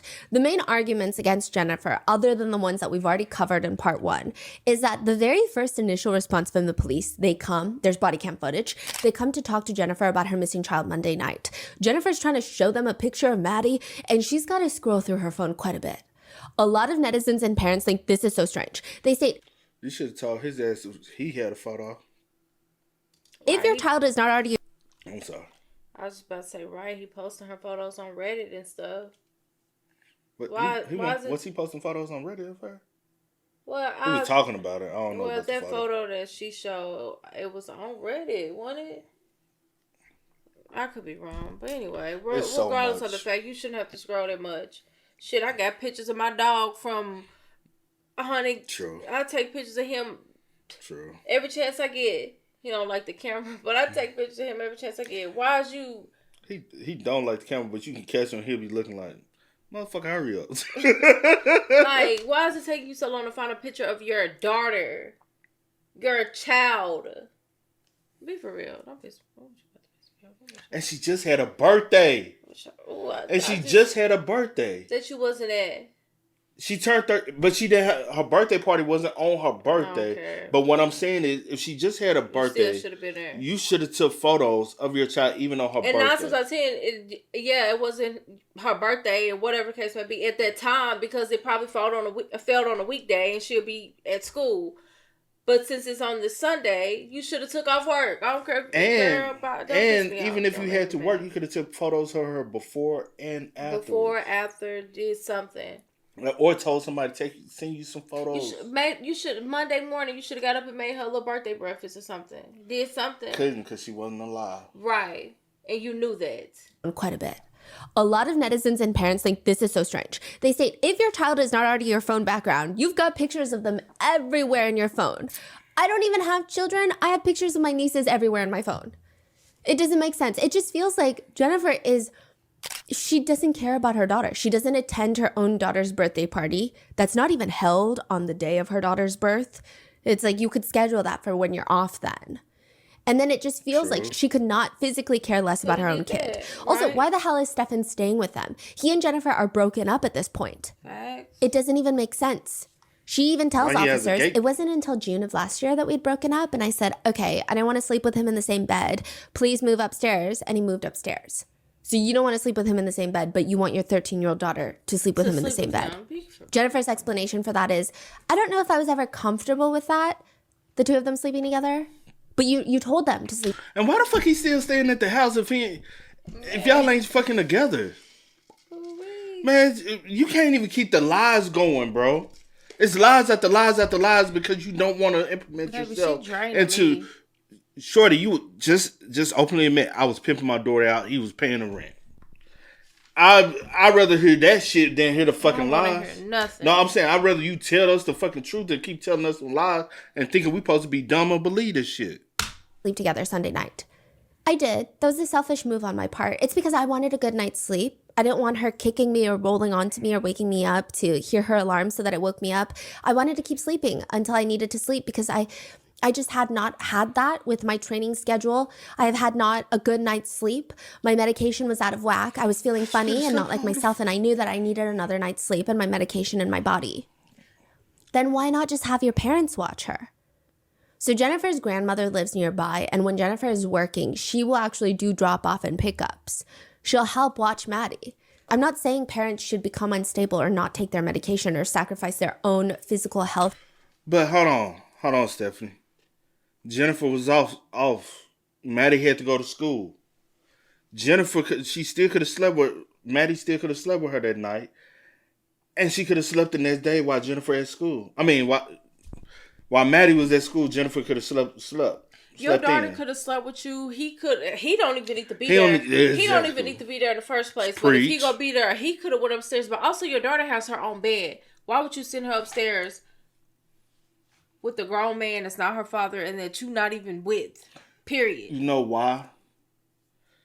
It's another thing. It's risking it because her room, Maddie's little cot area, is in the living room, right? Which is in the main room. Stefan was so addicted to it, he'll come down there and do it, but also it's risking for her roommates to come and catch him in the act of doing that. That's the reason why she can't sleep in there, because they might catch him doing it to. You get what I'm saying? Yes, I get what you're saying. For their children, but there are certain things you can do to ensure the safety of both you and your child. Oh. Like, let her stay at grandma. She was already at grandma Sunday for the birthday party. In fact, she cried to grandma saying that she didn't want to go home that week. Then in other interviews, Jennifer and the other roommates, as well as Jennifer family members, they all mentioned that Jennifer is a deep sleeper. Her meds knock her out. Like, she will be out like a light to the point where she cannot hear anything. So she's saying, and she normally sleeps through it too. She knows Stefan is doing that. Her medicine's so strong where she can sleep through that. This a fucked up ass woman right here, man. She knew she'll just take her pills and be knocked out like a. He messed up for doing what, but you as a mother, you had a duty to protect your child. And you failed, and still after the fact, you still trying to protect this man after knowing before everything. You protect your own damn child. Needed my sleep. I didn't need anyone to bother me. Like, I'm so fragile and frail. I need my sleep. Ooh, I really need it. But then also, I didn't hear anything Sunday night because I just knocked out. I was so deep asleep. Additionally, she was not scheduled to work Monday or Tuesday, so she had a lot of time to recoup before going back to work. Furthermore, if Jennifer was someone who needed good quality sleep, why did she sleep with her quote-unquote nervous dog? I don't know about a nervous dog, but remember she said he came to put the leash on my nervous dog, and I had to help him in the morning. Mm-hmm. That was the dog in the room too? Yes. He gets very nervous and will urinate. If you put the leash on him too directly, you have to be nice and talk to him. I don't know about you. If you have a nervous dog, they're typically very sensitive to noise, and they're barking all the time, and they're rummaging, they're pacing when they feel like something's happening. They growl, they grunt. I mean, they think everything is a potential threat. So it doesn't make sense. My mom dog. Another roommate said that she always saw Maddie and Stefan alone upstairs in room number 4. And she would even ask Jennifer because she thought that was strange. Like, hey, is that okay for your daughter to just... This is not even a stepdad that raised her since she was young. This is not even a stepdad. This is not her biological father. It's not even a family member. And like sometimes a lot of abuse even happens within family members. So you can't even just, it was even weirder. Like it's just, I can't think of a single explanation why that's okay, the roommate is saying. So she asked Jennifer, is that okay? Because that's weird. I think for them to ask, there must be some off vibes. Energy. It's not just like, oh, Maddie's bored. She didn't want to be alone. So they're like, and then Stefan is like, oh my God, I want to be alone. But this kid keeps bothering. Like clearly something is weird. Mm-hmm. And Jennifer's like, no, he would never harm my daughter. Even one of the other roommates is more emotional when talking about what Stefan did to Maddie in regards of the abuse. She cries in the interview with the police. She's more emotional than Jennifer. She keeps saying throughout the interview, I wish I had paid more attention. I wish I had paid more attention. Wow. I wish I would have saw or something. I would have paid more attention or something. Which are the things that you would expect someone to say. Side note, there is this very emotional moment where the detectives tell the roommate, we received a tip, an anonymous tip that you knew about the abuse, that you told someone about the abuse. That roommate was like, oh yeah, I live with this family. I think that there's abuse going on. keep in mind, this is a high profile case. So this tip likely, I want to say personally, in my opinion, has no merit. I don't think it's real. Bro, I would have killed myself if I knew anything, dog. I promise you. I've never heard that kind of anger or upset or anything from Jennifer in any of her interviews. And then Jennifer, on one hand, she acts like the world's most micromanaging, attentive mom. Oh, I have to remind her to do things because she's forgetful. She has ADHD. I have to make sure that she takes her medication because I don't want her to take Adderall at night because then she can't sleep. And then what if she accidentally takes it? I have to do this. I have to do this. She pretends to be a micromanager whilst never attending an open house at her school, at Maddie's school. All of Maddie's teachers say, one of them said, Maddie would have sleepy days, which were not normal. She would be zoned out and asleep through the entire period. You know how kids will sleep in school? This was not that. They say the level of this was just different. They told Maddie's mom about it. She did nothing. She just said, oh, it's her meds. And that's what I was going to say. I wonder is that her meds still lingering from him over drugging her? Yes. Because I remember like when I had got my wisdom teeth pulled out in high school, one of the meds I would have to take in the morning time would knock me out. So I knew on routine, I had a count, and I always knew. I had to tell my, I said, it's my meds. She already knew I had surgery and everything. Yeah. And she was like, it's okay. Like, because you know me, when I sleep, you gonna know I'm asleep. So just imagine me being, you know what I'm saying, in a medic. So that's fucked up. Y'all were ruining that. This poor baby, like, literally went through hell for years. For years, man. That shit don't make fucking sense, bro. Why? Why would you let somebody put your daughter through hell? How could you?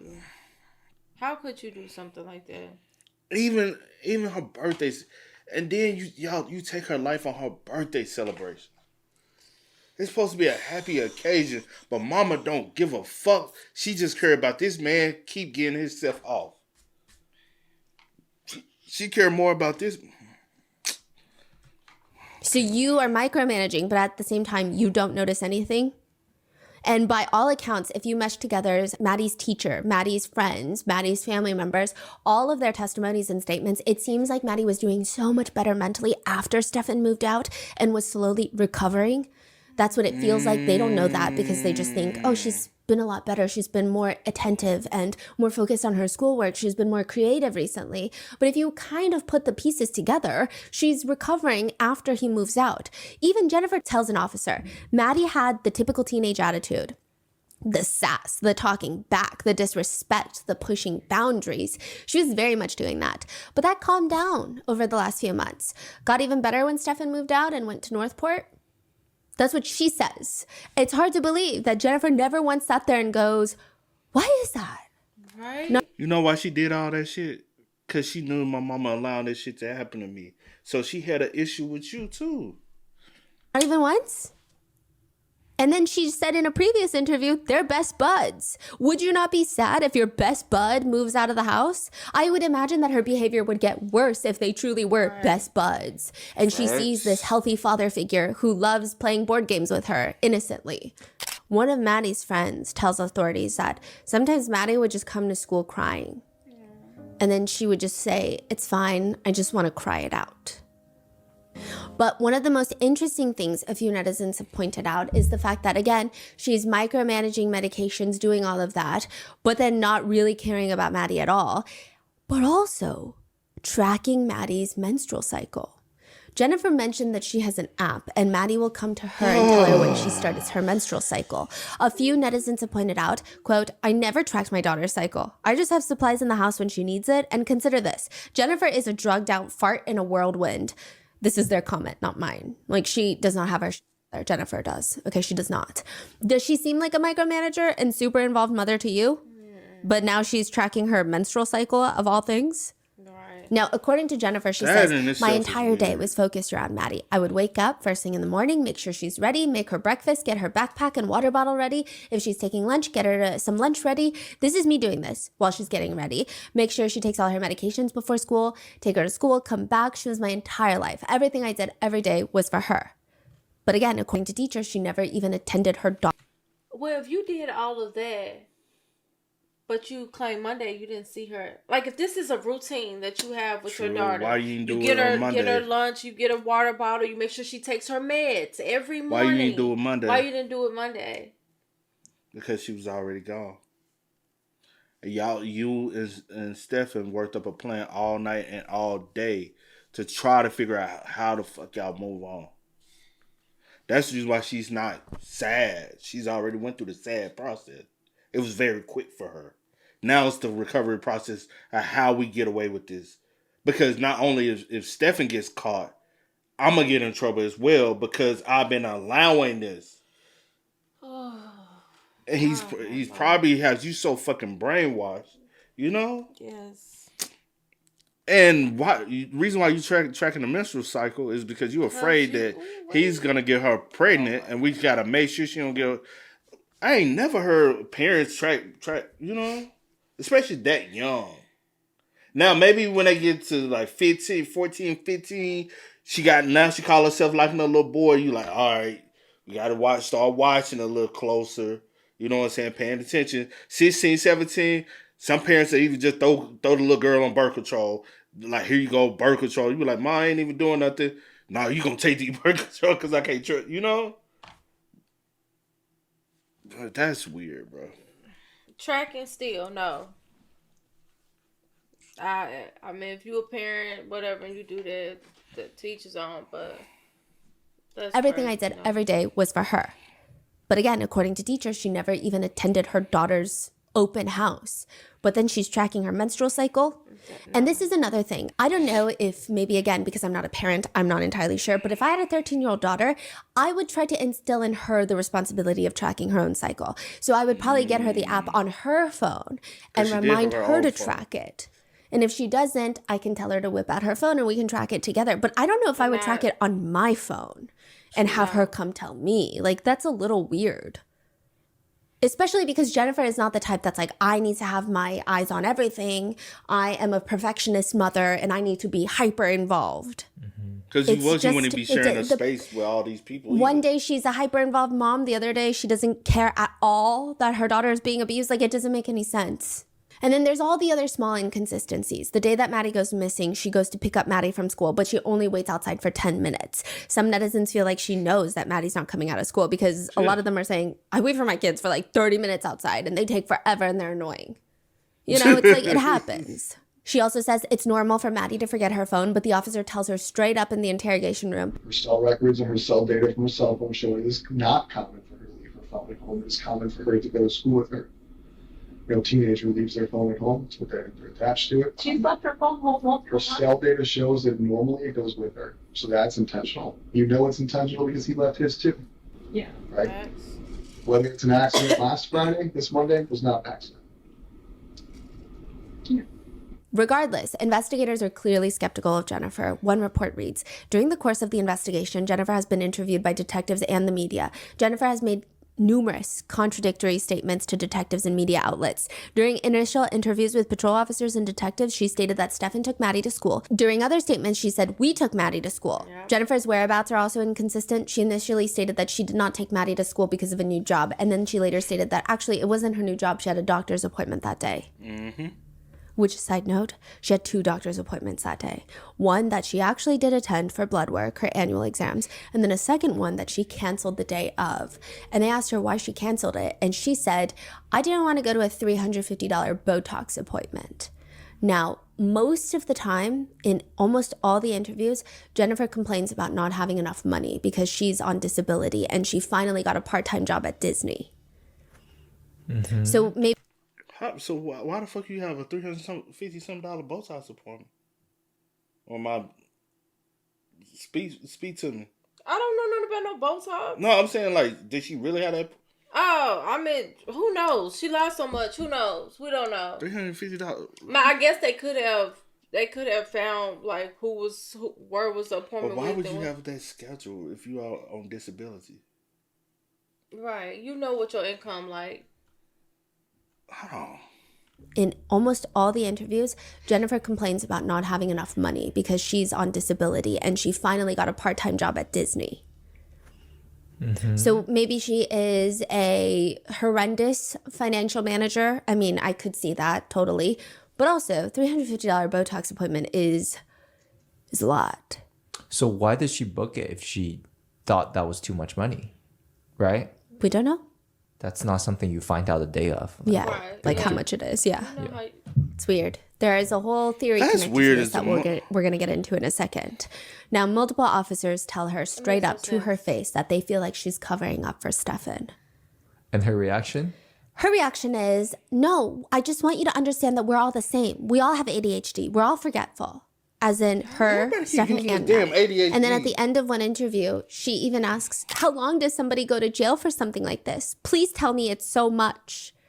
It sounds like she's trying to ask how long Stefan is going to jail, but she doesn't sound like a parent that's like, he better be behind bars for the rest of his life. Otherwise, the day he comes out, I'm going hunting. Like, that's not the vibe. It's giving, how long is he going to be gone for? If he did How long he's gonna be away from me? That's exactly what it is. something to her that led to her death, yeah, he's going to prison for life. She lets out a sigh, but it doesn't sound like a sigh of gotta hear it. relief.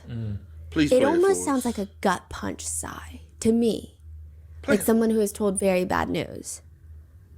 The cop continues. He's probably going to prison for life for the SA charges and the CSAM charges. So, like, multiple life sentences. Fine. Kim. Oh my God. What does that mean? Fine? Yeah. What do you mean fine? Come on, yeah. Stephanie, show Fine us. is a weird I comment. see that shit. Yeah. Fine. It's not good. He deserves it and more. I hope he gets the death penalty. It's not that. Yeah. It's like, fine. Him. It's weird. It's so weird. She also mentions how she trusts him very, very much. She trusted him all the time with her daughter, but also in the same interview, she mentions that he has bad judgment, doesn't make good decisions, stole money from his parents, stole a Rolex from his grandfather, deceased grandfather, lies to his parents nonstop. She even admits that when Maddie's Christmas money was stolen, she and Maddie thought that it was Stefan briefly before the money turned up again. But the fact that you think that he's going to steal your daughter's Christmas money, but you trust him? Right. When asked if Stefan ever expressed that he wanted to essay a child, she says, not a child. Which is already a bad way to start. But he told me he graduated high school later, like older than 18. He dated someone younger than 18. She was 15. I don't know how old he was at the time, like 19, 20. But he was an older kid in high school. He graduated late. But again, you trusted him with your 13-year-old daughter? She will also say, I believe he did this stuff, but I don't think he ever did anything evil to her. Okay, like this happened, right? But what if that's completely a side thing? A side thing and not having to do with her being missing? Like, what if... I just don't think Stefan would have done anything to her. And another, I know this happened, but I'm not convinced that he didn't take her to school. I'm not convinced he's the reason that she's gone. Because why Monday? What's the motive? Why that day? Why the day after her birthday when we were supposed to spend the entire week together and have such a great time? We had plans. I just can't think why she was taken. Not that, and not by anybody that I know has done something to her, because I feel like nobody I know would do something to her that would hurt her, would murder her, or anything like that. Someone you know essayed her for years. What do you mean no one you know would hurt her? Like, it's possible that his story might be true and somebody else could have taken her. Like, I'm just thinking, like, what if we're focusing, like, okay, the second things happened, right? But what if that's completely a side thing and not having to do with this, like her missing? Another bizarre thing, she talks about how her mom ingrained into her body to never trust a man. Her mom hated Stefan, and she admits it. That's why Stefan wasn't even invited to Maddie's birthday celebration, because her mom absolutely despises Stefan. So the woman that you proudly state ingrained into you to never trust a man doesn't like this man, and you still don't see any red flags. It's just weird. Mm-hmm. Now, And now knowing that she's on disability and money is a little tight, it makes even more sense that Stefan is helping you financially and you doing whatever. You know what I'm saying? Because when a lot of women will do like, well, he paid the bills. Not a lot. Some women. There's a group of women that will do some shit like that. But he pays the bills. You know what I mean? I hear you. They'll do some stupid shit just so to keep a man around and keep paying the bills and you take care of everything. Yeah, you do have some. frustrating thing that I noted was She is oddly detail oriented for the most useless things. When it comes to things that will actually help find Maddie, she'll say things like, I want to say 9 a.m. I want to say, I'm going to say, and it's very vague. Nothing is specific. But then when the cop is like, oh, do you have a friend that lives in this area? She's like, I do. I have a friend. Hold on. Let me pull out my maps and give you her exact home address and phone number. It's like suddenly she's so oddly specific about the most useless things that have nothing to do with anything. She's always guesstimating the important things. I'm going to say, I want to say, but then when it's actually important, like that's it. That's all she does. Because she's trying to Later, remember the she laws. is told that Maddie is deceased, and the officer is telling her that he doesn't want her to be surprised when that information Please, I'm finna say, please show us the body cam footage of her finding that out. And that will tell you everything you need to know. is released to the public because there's going to be a press conference. She asks, Am I going to be at the press conference? Am I going to hear it? Which is odd. Because you heard it a few days ago when the authorities told you that they believe that Maddie is dead. And you're hearing it now. Why does it matter if you hear it again at the press conference? The problem is that, not that you're hearing it, the problem is that your daughter has been killed. Right. She explains to the officer, I've been avoiding the internet because my family is telling me that stuff has been leaked on the New York Post or you guys said something. They're all traumatized from the media and they're telling me don't. And I don't want to hear it. She will be in the trenches of a really traumatic, or what is supposed to be a traumatic interview with police.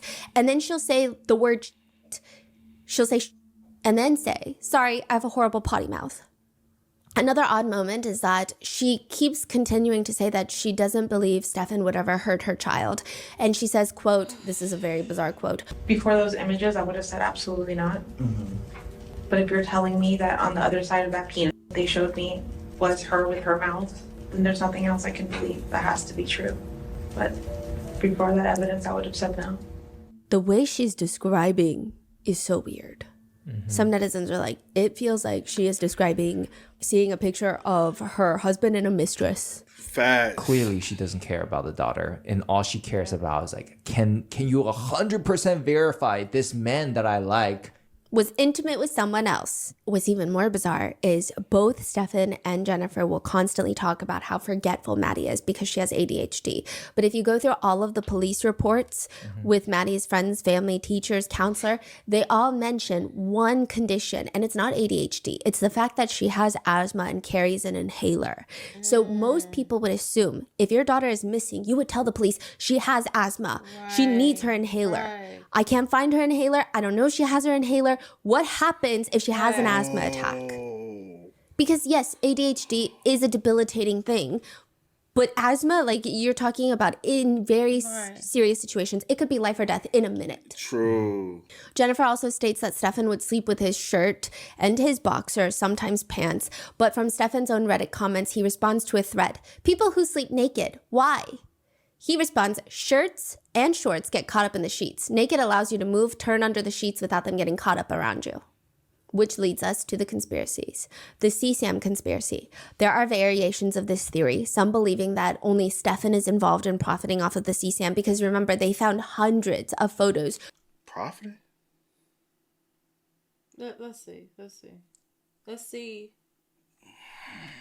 Only Stefan is involved in profiting off of the CSAM because remember, they found hundreds of photos, over 400 photos and videos of Maddie being abused by Stefan, but they also found 35,000 files of CSAM on his hard drive. We don't know how much of that is Maddie. I'm assuming it's not all Maddie. I'm assuming there's a lot of other victims.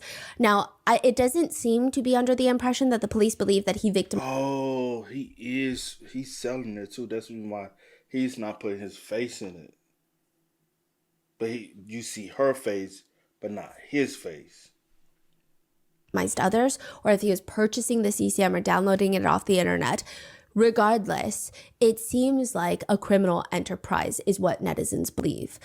Others argue that Jennifer might have known and was probably profiting off of it as well. Yeah. Even Stefan's own parents are confused about where he was getting money from because he's unemployed. He's constantly ordering stuff. He constantly is ordering Tamagotchi and packages are coming. I thought he was employed. It was, but I thought he was employed at Disney. Now his parents say he's unemployed. Oh, wow. And honestly, that type of content probably does sell for a lot of money. Because you can charge, I guess, whatever price you want to, because you know what I'm saying. People will be willing to pay for it, but Yeah. because it's a black market thing. Nonstop. His dad would straight up ask him, "Where the hell are you getting this money?" Even Jennifer said she was confused because he's constantly getting deliveries, but he has no job and he has no savings and he's broke. One of the roommates said in a police interview the only time she ever saw Stefan act nervous was the day of Monday morning. He was acting a little bit nervous. She didn't recognize it at the time, but it was odd. We went over that in part 1. But also, he was waiting for a package one time, and he seemed really angsty about it. Some people think maybe it was a package of CSAM. He allegedly had a lot of social media profiles, the obvious one, Facebook, Instagram, Reddit, but additionally, Telegram. And if you have watched any of our Nth Room series, I mean, you know what's going on Telegram. There's a lot of shady stuff on Telegram. The theory summarized by one netizen reads, if the reports are true that the most of the heinous material is from the room, the little partitioned area where Maddie slept, was it literally created solely for the intent of production set value? So some netizens think because Maddie never slept in her room, in the living room, where it just has the fake walls. She never slept there. Why did they create this random room there? And if you see pictures of the room... And then there's a bed there, so why wouldn't... And that's a twin-size bed. A big enough size bed for her to stay, and you got it boarded off. Why wouldn't you just have her... the roommates are there, they're women, so obviously you feel a little trustworthy of living there with them. Why wouldn't you be okay with her sleeping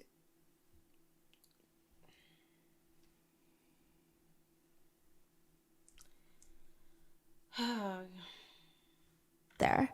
Why did they create this random room there? And if you see pictures of the room, it's very girly. It looks like a teenage girl's room, which is kind of normal, but some netizens were thinking more into it. If Maddie never sleeps there, she doesn't spend time there, what if that room is used as a set for CSAM? They found Stefan's boxers in that room.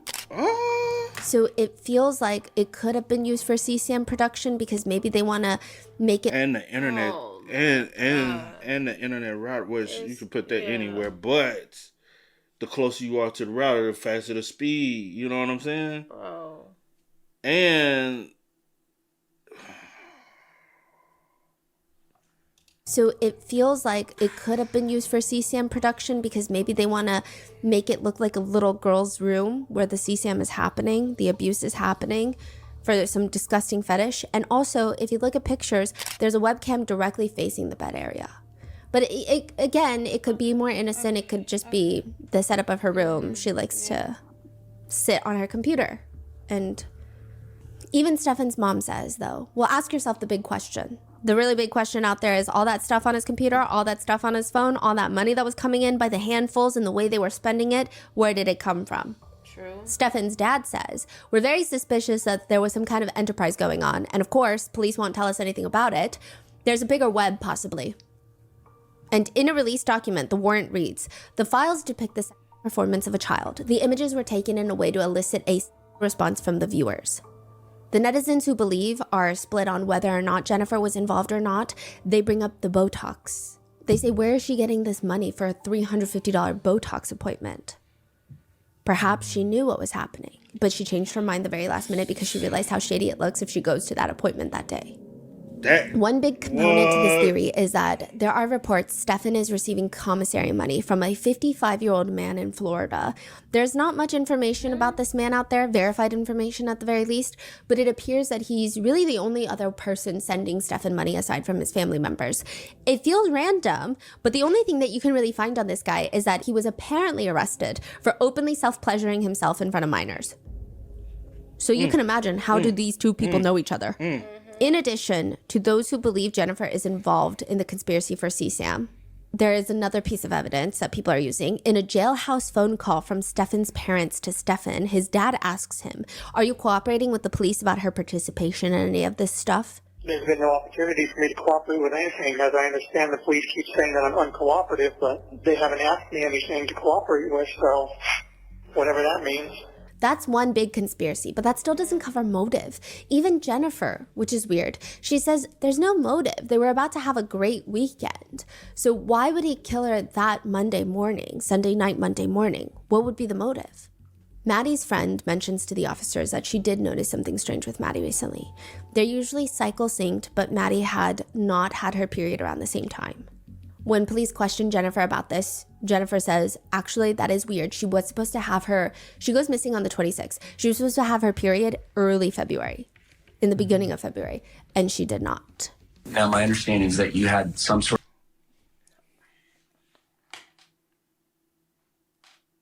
AKA a motive. A motherfucking motive. If that is the case. I wonder, did Maddie tell anybody? Which also will give a motive as well. That she's possible. And that's the reason why mom kept looking at, trying to keep track.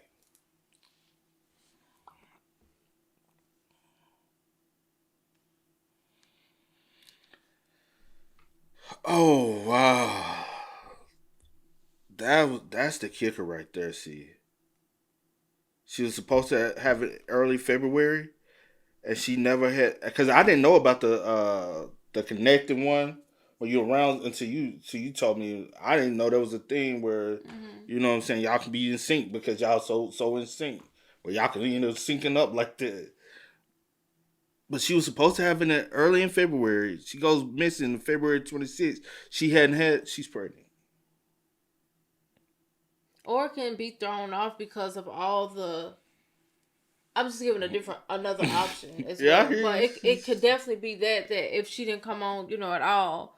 Because that's what, 3 weeks? Yeah, that's what I said. Yeah, let's see. Because if that is the case, then yeah, that's definitely the motive. Now, the thrown off can most definitely happen. I do understand because, But 3 weeks, that's a big thrown off. Yeah. I'm just letting you know. Yeah. But I'm not saying...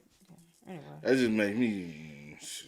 sort of period tracker that you kept track of Madeline's period with? I had a calendar app that I would write what days she would get her period. Yeah. In February, no, I didn't notice her using any of her feminine hygiene products. Could they test for that or no? Yes, but they probably won't release it to the public anytime soon. Mm-hmm. Wow. The officer asks her, and she didn't tell you about this last cycle? No. You don't find that odd? Yes, now that you bring it up, yes. Would there be obvious signs that she's on her cycle as far as certain products she might use? AKA, maybe she just didn't tell you, but she was bleeding. Yeah, her pads. I would get her a box every 2 cycles or so. I would usually hear about her breast hurting or her period cramps, but I didn't hear any of that. But the biggest factor that makes netizens believe this is the motive is December 16th, 2023. This is released from a police report. Maddie sent Stefan a text message, a photograph of 2 silver coins. The coins have the writing, "New Parent Decision Coin." 2 texts. "We need this. Get this for us, please." The coins are from Amazon. It's called Fun New Parent Decision Coin. And in the product description, Maddie, hold on. Maddie sent this to... Hold on. 23. This is released from a... My bad. Hurting or her period cramps, but I didn't hear any of that. But the biggest factor that makes netizens believe this is the motive is December 16th, 2023. This is released from a police report. Maddie sent Stefan a text message, a photograph of 2 silver coins. The coins have the writing, "New Parent Decision Coin." 2 texts. "We need this. Get this for us, please." The coins are from Amazon. It's called Fun New Parent Decision Coin. And in the product description, it reads, "Gifts for new mom and dad. Parent gifts, baby shower for $4.29. So on one side of the coin, it says daddy's turn and mommy's turn. The purpose... That was it. December 16th, she sent this to him. She didn't have a period January, February, yeah. Or in December. Probably even November. To even know... But you're so attentive. I do this, I do that. I have to keep this, stay on track with this. I'm noticing this. She really ain't tracking. She ain't even tracking the cycle anyway. She false report just to make sure nothing appears off. Or did you know? At this point, I'm talking about the mom, Jennifer. Man, the mama knew every fucking thing. I ain't giving her. No, listen. No, she knew everything. I'm saying, did you know this? She knew everything. Because ain't no way that you so involved in your daughter's life and you didn't know. Anybody in disability. And a 12-year-old child is not sending a grown man this and talking about like be for real. Come. Name one person get $350 Botox that's on disability.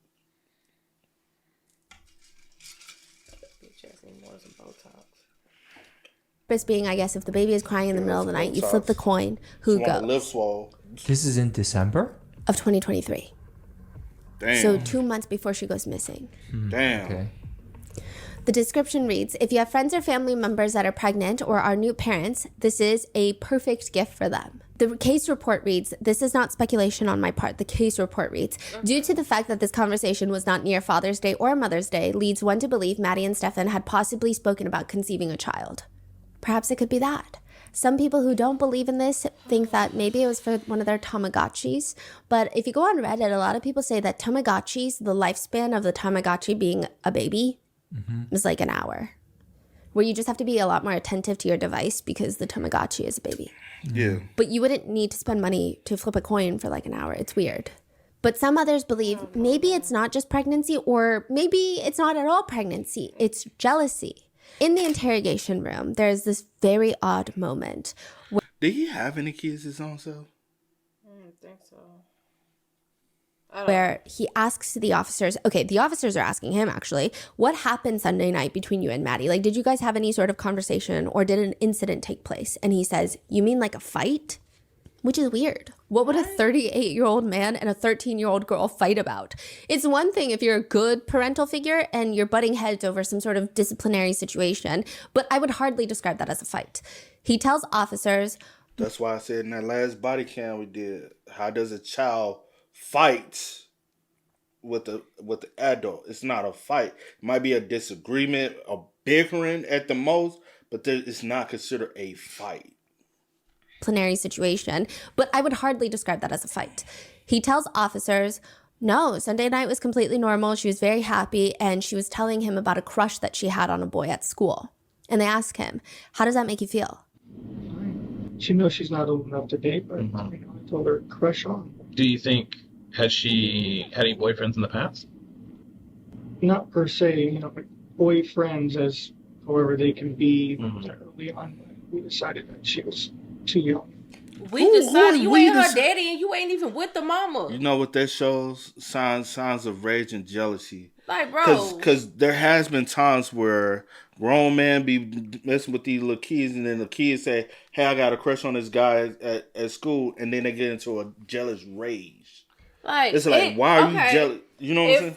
Yeah, so since we don't know with the other stuff, the other, speculation is maybe she was, with child.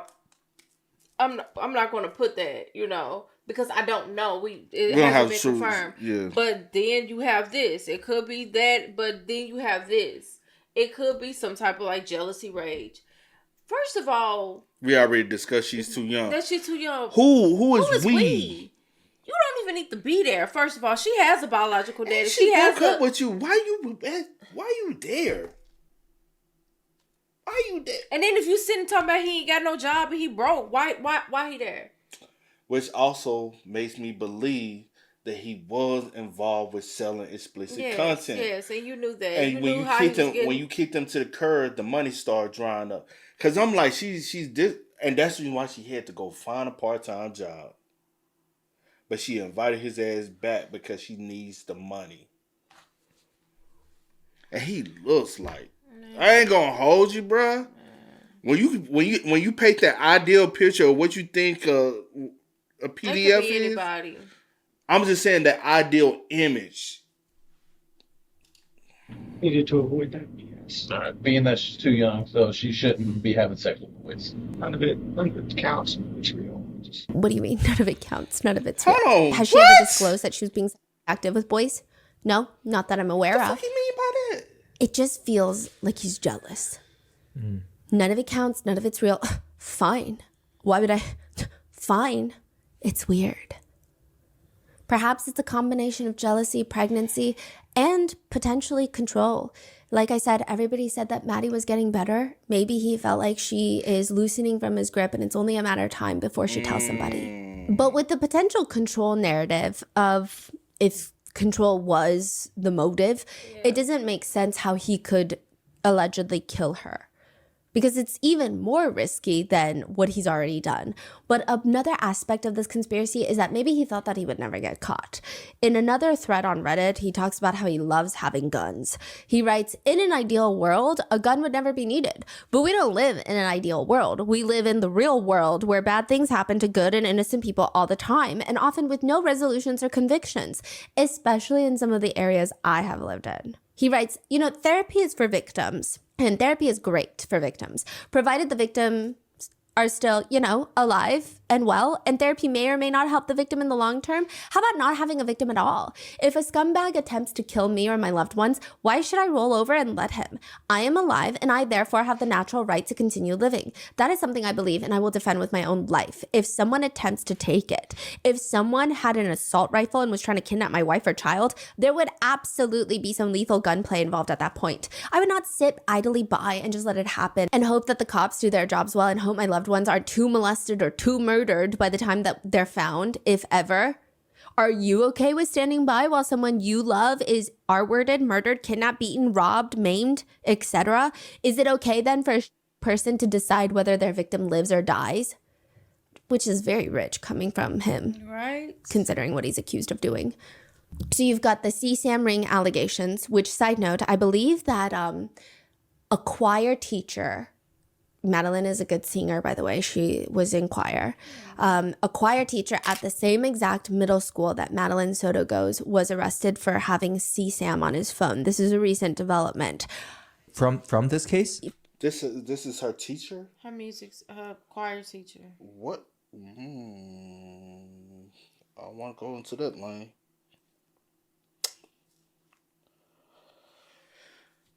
From this case, I don't know if Stefan is talking, cooperating, ratting people out, or if they're just taking a good look at everybody nearby. But there has been an influx of people getting arrested in that Central Florida area for CSAM charges. Whoa.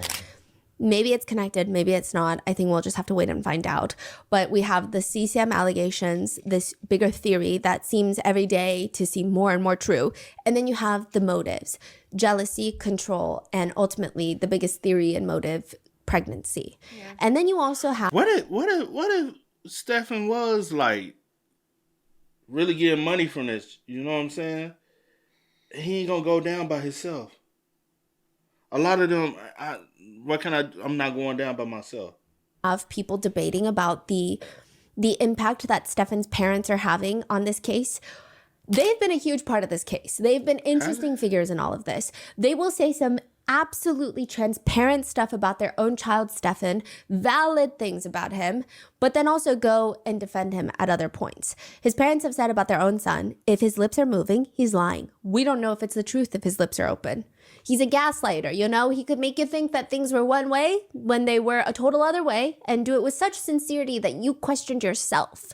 He's a narcissist. It was all about Stefan. If Stefan wanted it, then he didn't want to wait. He didn't want to wait for Christmas. He didn't want to wait for his birthday. It was now. And then he would throw a fit.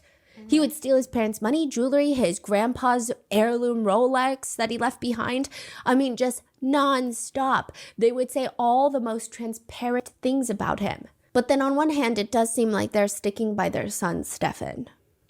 So Stefan's jailhouse calls have been released, and in one jailhouse, and some of his emails, in one jailhouse email from Stefan to his father, it reads, "Hey, I just got access to my tablet again. They have moved me to a regular isolation cell in C-Pod now. Presumably, this is where I'll stay for a while. It's not exactly the Ritz.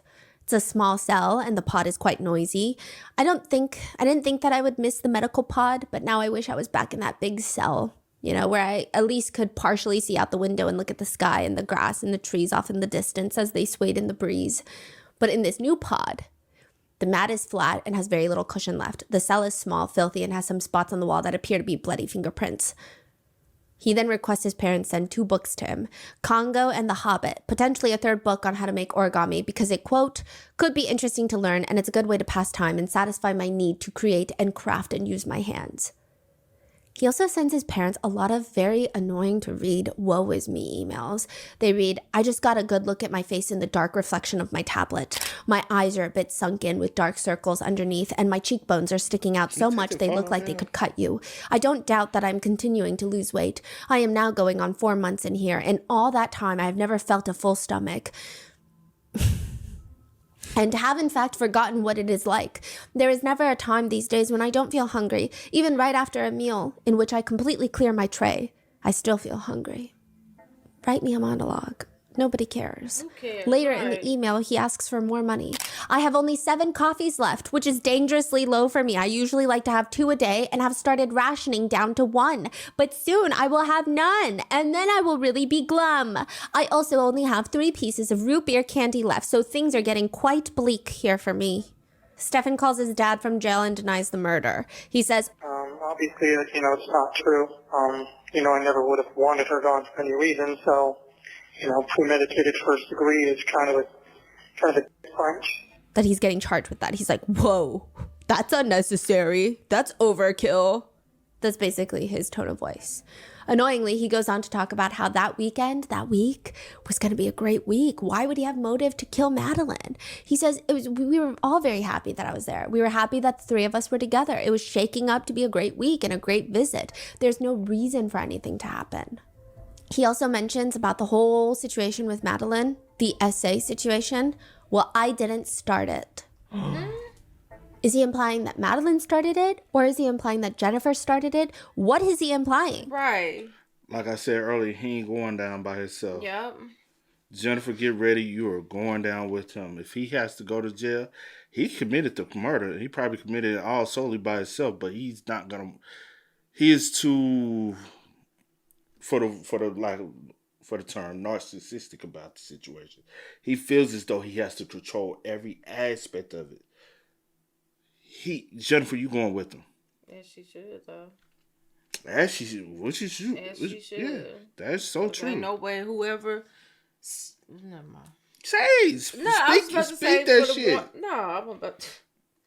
I was about to say for the ones that I was like, oh, she didn't know, or standing beside her or making excuses. No, she need to go down too, because she most definitely did. She knew. And the fact that you was still protecting, it's the fact that you was very showed no emotion, just nothing, strange behavior. No, baby. You definitely knew a lot, and you definitely need to be charged with something. Because I really wish that the 100% truth could come out, and we can really know every aspect of how you participated in. Yeah. I hope that comes out as us knowing oh yeah, that's what I thought. Yeah. You know what I'm saying? Hell, she probably was using was the one holding the camera taking the photos. If he's implying Madeline, I don't know. I think he should have a long talk about his charges with his fellow inmates then. And maybe he should tell them that the 8-year-old girl started it. See what they think. They say, well, you didn't start it, but you participated in it, which is just as bad as not starting it, but that's for another day. Who said that? The parents, which is That also is crazy. crazy. Yeah. If that were my son uttering words like that, I think that I would potentially need police to restrain me. I think what they're kind of insinuating, they want Jennifer to be charged right along, and that's the reason why they're going about it like that. I don't know what their intentions are, but just with the other comment that was made, when the dad was have they asked you anything? Have you been cooperating or whatever? Well, they haven't asked me, so whatever. So I think it's the thing of there's no way that she didn't know, or she didn't have a big hand in this and participated. So if you yes, you definitely need to be held accountable. But she does as well. Without pushing it in a sense of just bluntly coming out and saying it. Cause me, honey, I'm coming out, girl, man, y'all better than me. Y'all better than me, honey. Cause I ain't sticking by nobody. No, it's just somewhere, some places I just draw the line with certain things. You got nipped in the bud, and that's one of them.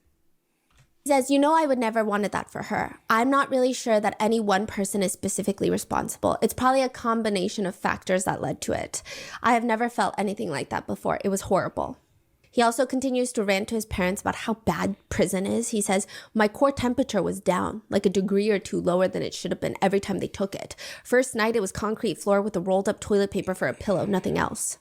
So there are some netizens who support Stefan's parents because they feel that in their own weird way, they are also victims in all of this because they too are traumatized. They're hurt and they're trying to figure out how to navigate, how to consolidate their love for their own son while damning what he's done. That's how some netizens feel. They point that even Stefan is so heartless to them. Perhaps he has given them a lifetime of pain.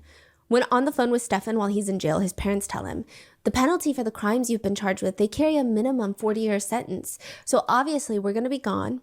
Your brother's going to be gone. We'll all be gone. I mean, we're sad about that, obviously, because there won't be anybody else for you when you get out.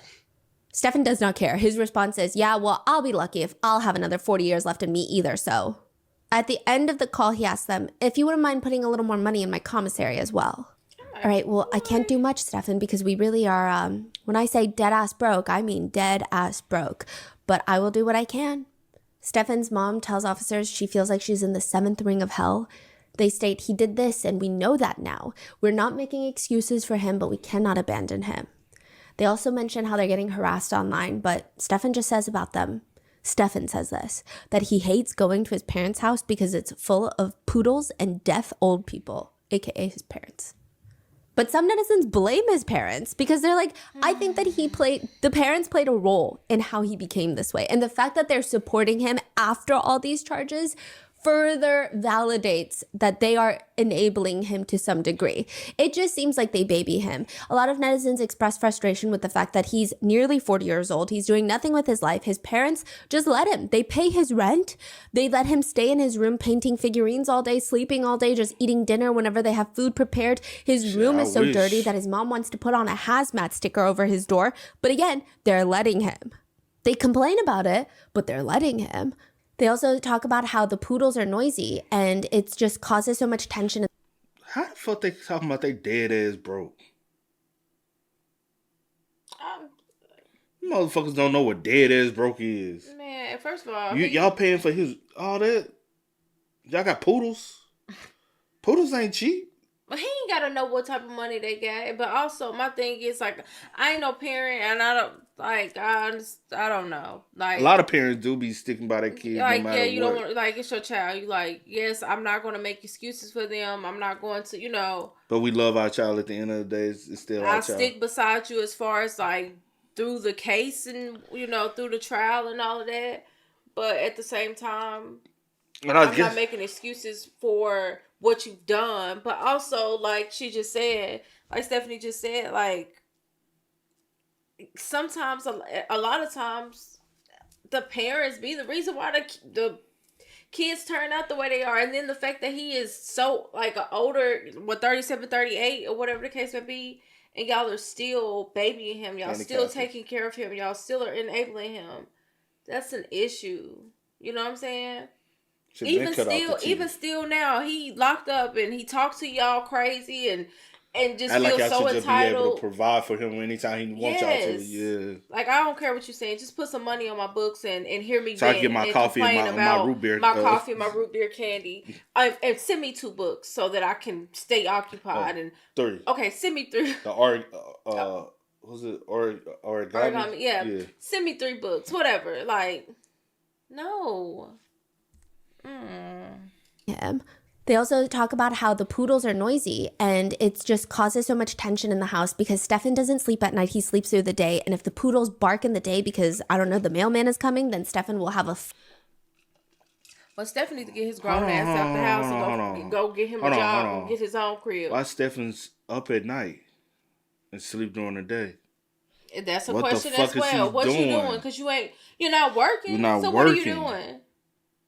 That means you up doing some shit you ain't got no business doing. Facts. Flare up, aka it sounds like he has anger issues.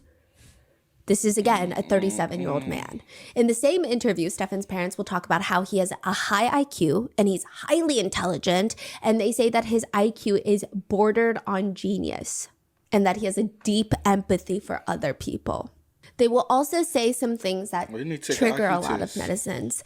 The mom is asked if she saw any of this, if she saw any alarm bells go off. She states that when Jennifer, Madeline, and Stefan had come to visit their home one day, they had noticed that they all slept in the same bed.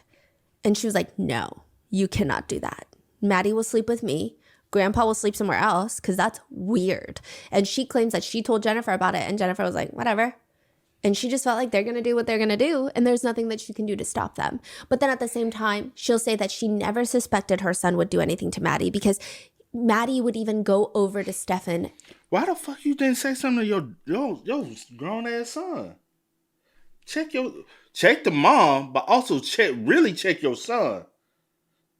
Because that ain't your child. Why the fuck you sleeping? I would have checked.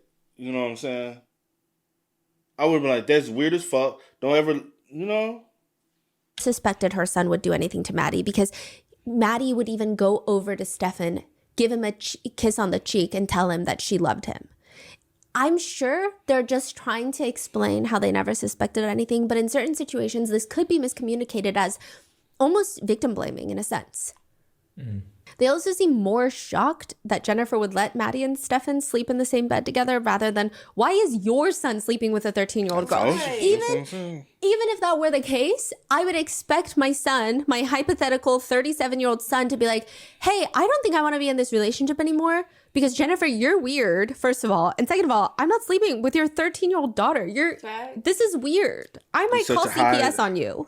So that being said, they express more outrage with Jennifer. And they'll also say things like, I think he was careful in placing Maddie's body where she would be quickly found. Deep down inside, he didn't want her out there very long. His father also says, given the gravity of the charges and knowing what the penalty is, we're resigned to accept that fate and the fact that we can lose him in a multitude of ways in any given time. Some prisoner in the jail could off him, you know, and we're just dealing with that on a day-to-day basis. They also go on to state, I can say I love somebody, but I don't have to like them. I don't have to like the way they act. That doesn't mean we are ever, despite what anybody on YouTube says. Yeah, they don't like a lot of YouTubers covering this case. Or anybody hints at, we are not abandoning our child. He is wounded. He is having PTSD in jail. He lost a tremendous amount of weight. He is on heart medication, high blood pressure medication. He ain't got his. That sound like a. He ain't got his ass beat Stefan yet. problem. He ain't got his ass beat yet, so he ain't dealing with shit.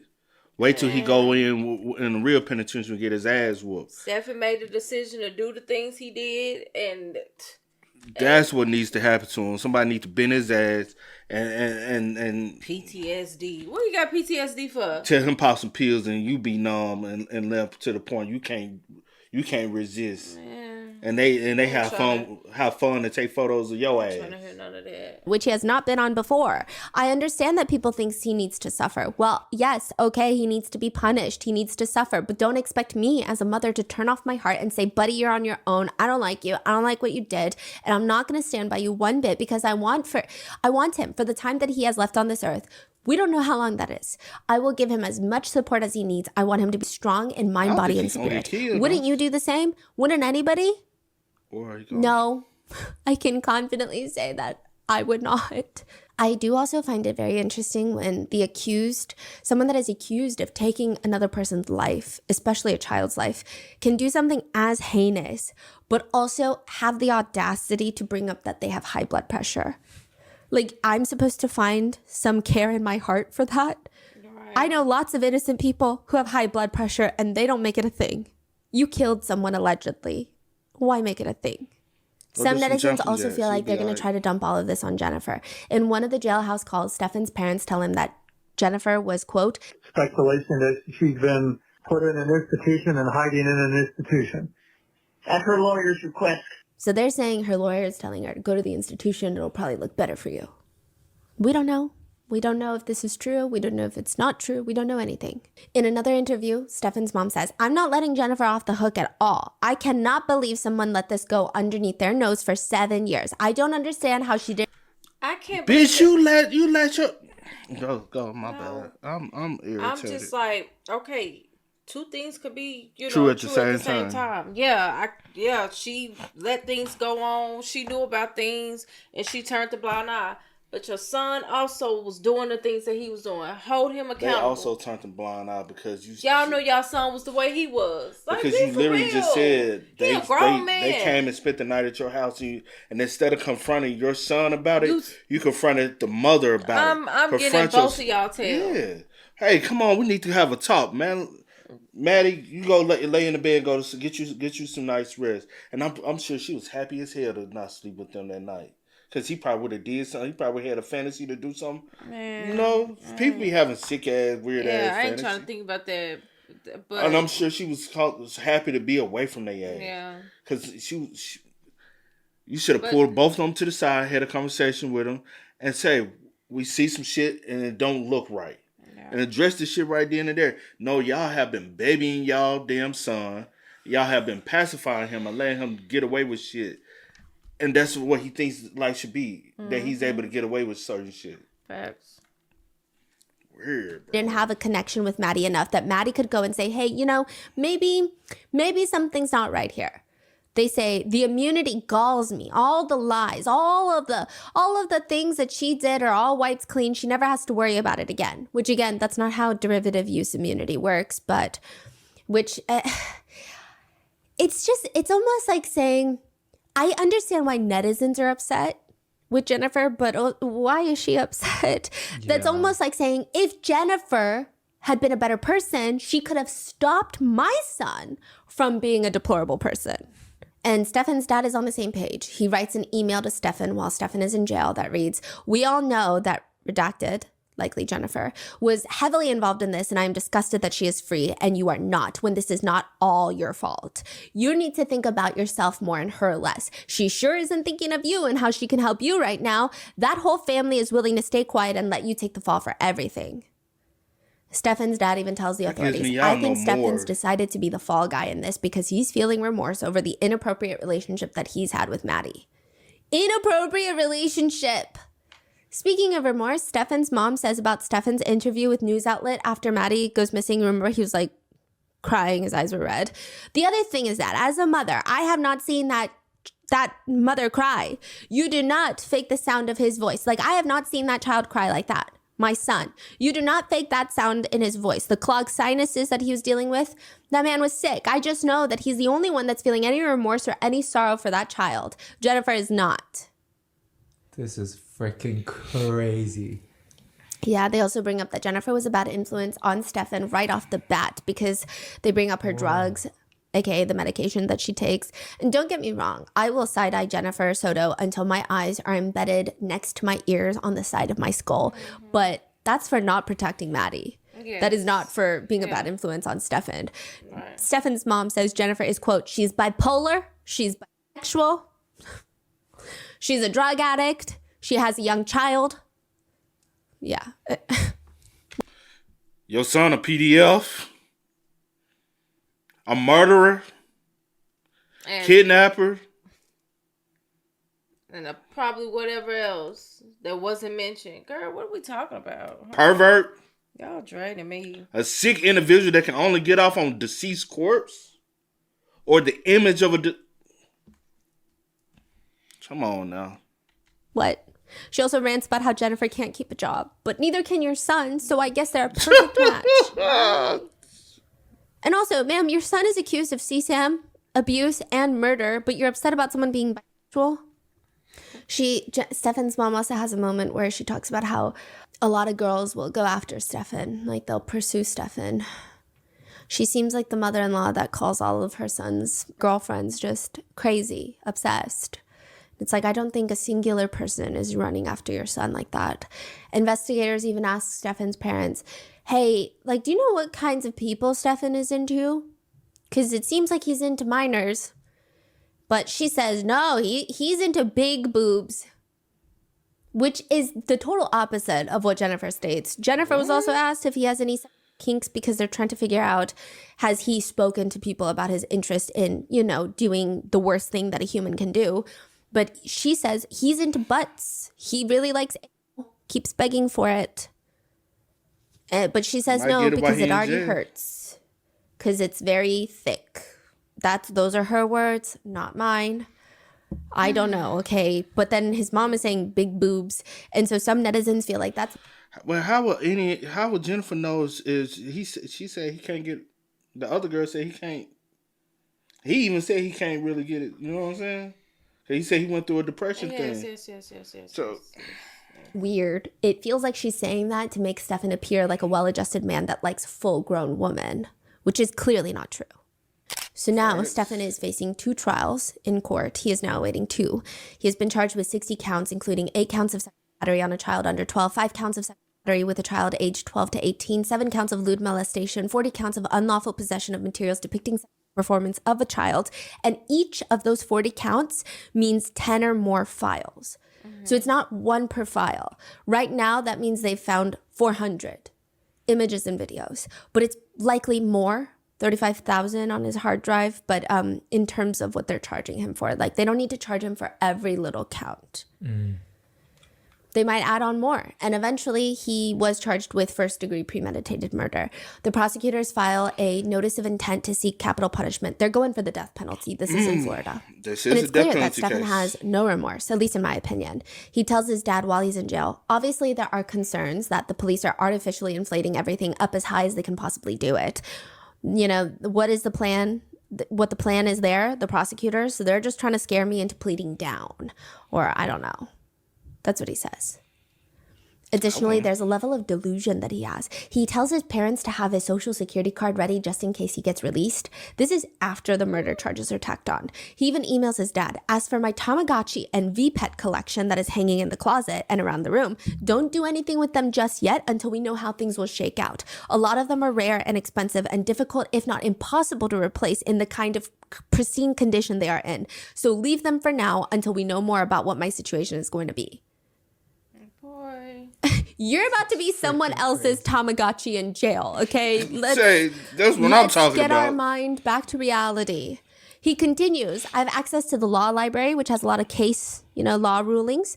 I've been busy looking through anything that has relevant to my own situation, and I think I found some things which give me some hope, but only some. I can't explain too much on here, but there is still perhaps a slim hope for my situation. At any rate, my odds are not 0% at this time."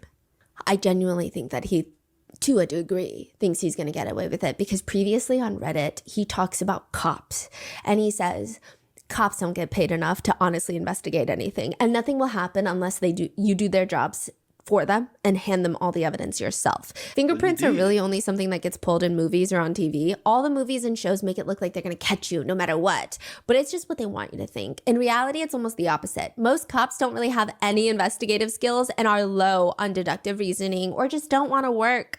That's what happens when agencies pay low and hire people with IQs that are low. It's not a job that attracts a lot of intelligent people. Truly, maybe he thinks he's going to get away with it. And perhaps he thinks he deserves some sympathy, because unprompted on a random Ask Reddit thread where the original poster is asking, "Do you think someone like Louis C.K., the comedian, should be able to get their careers back, or should he be canceled for life? Why or why not?" He writes, "It's complicated, but the short answer is he does not deserve to have his career destroyed forever and ever, with no hope of ever moving on or coming out from it. He deserves to be punished, but I'm not sure he should be labeled a monster forever. A person can do bad things or several bad things throughout their lives, but should it cancel out the good things they may have done too? Should it be permanent brands on their soul, a scarlet letter that they carry for life? People make mistakes, but depending on the severity, those mistakes shouldn't necessarily be held over their heads forever. I do believe that everyone deserves their right to a fair trial." Having said that, the defense has already filed a series of motions to try and first get rid of the death penalty and limit victim impact statements for the murder trial. They are filing motions to allow testimony from the defendant's family on the impact of the execution. So they're saying Stefan's family should be able to tell the judge what would happen to their lives if Stefan is executed. However, Maddie's family and friends should not be allowed to testify at all and talk about what Maddie being gone means to them. They also don't like the word murder. They filed a motion to prohibit the reference of the word murder during the trial. They say, "Don't say the victim's murder, the murder scene." The motion reads, "The defense requests that the word homicide be used instead of murder when it comes to witness, particularly law enforcement officer testimony, because the legal term for killing a human being, whether lawfully or unlawfully, is homicide. There is no crime of homicide." So they're saying murder already implies a crime, but he hasn't been convicted of a crime yet. So they need to use the word homicide. Stefan, I believe, also is going to hit them with the PTSD defense. He was hit by a car twice when he was younger. And on his Reddit account, he does a whole rant because he's like on a parenting Reddit thread. And he's like, having a baby doesn't mean that you are the only person in the world who has experienced any sort of excruciating pain. Have you ever been run over by a truck and dragged under the vehicle across the pavement to the point where your flesh is shredded off down to the muscle fibers in several locations? That hurts pretty damn bad too. Ask me how I know. He says, so does shattering your knee. So does a lot of things I'm sure you've never experienced or even contemplated once in your life. Pain is human. Pain is life. Pain is not unique to one person or gender. So let's not get into that sort of pissing contest. In another Reddit thread, he says, I have an absolute boatload of PTSD. So, and that is where we are at. Jennifer has not been charged with anything. One more thing. Sorry, I know this episode is so long. A lot of netizens have pointed out that it just seems like a lot of people failed in Maddie's life. The school could have called early to let the parents know that Maddie did not attend. They didn't let anybody know. And if they had called Jennifer, maybe she would have been, at least worst case scenario, forced to call the police, because how do you not go looking for your child immediately after? And maybe things could have been discovered quicker. I don't know if that would have changed anything. And then the counselor, she was told that this man in her life, her mother's boyfriend, makes her uncomfortable. Maybe she should have asked more questions. Maybe the other teachers should have asked more questions about why she was having so many sleepy days. It didn't seem normal. Maybe other family members should have asked, even Maddie's biological father. And I'm sure he lives in a different state. It doesn't seem like he's involved in anything. That's not even what I'm implying. But there is definitely a disconnect. And maybe he did everything that was in his capacity that he could have done or felt he could have done, but I just don't think it was enough. Because as for Maddie, in an interview, he says to the officer, I can give you the context if you need, but Maddie reminded me of a character from a show called Euphoria. That is literally a show about high schoolers doing drugs and being oversexualized. And he says, in the sense that there was just an emotional weight about her that I did not understand what the cause was. It just seemed like she was dealing with stuff that a 12-year-old girl shouldn't deal with, but I didn't get to see her enough to really pry. She went... I say this, on that end, I wonder, there is the distance thing, right? But I can't, at the end of the day, you're still a parent, but I wonder, did they go through a custody thing? And I wonder, did Jennifer try to keep her away from him like that? Or did you not just step up and implement yourself with being involved in your child's life? You know? More than you were. Yeah. Did you keep yourself?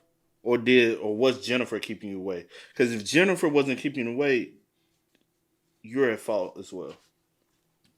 Because a lot of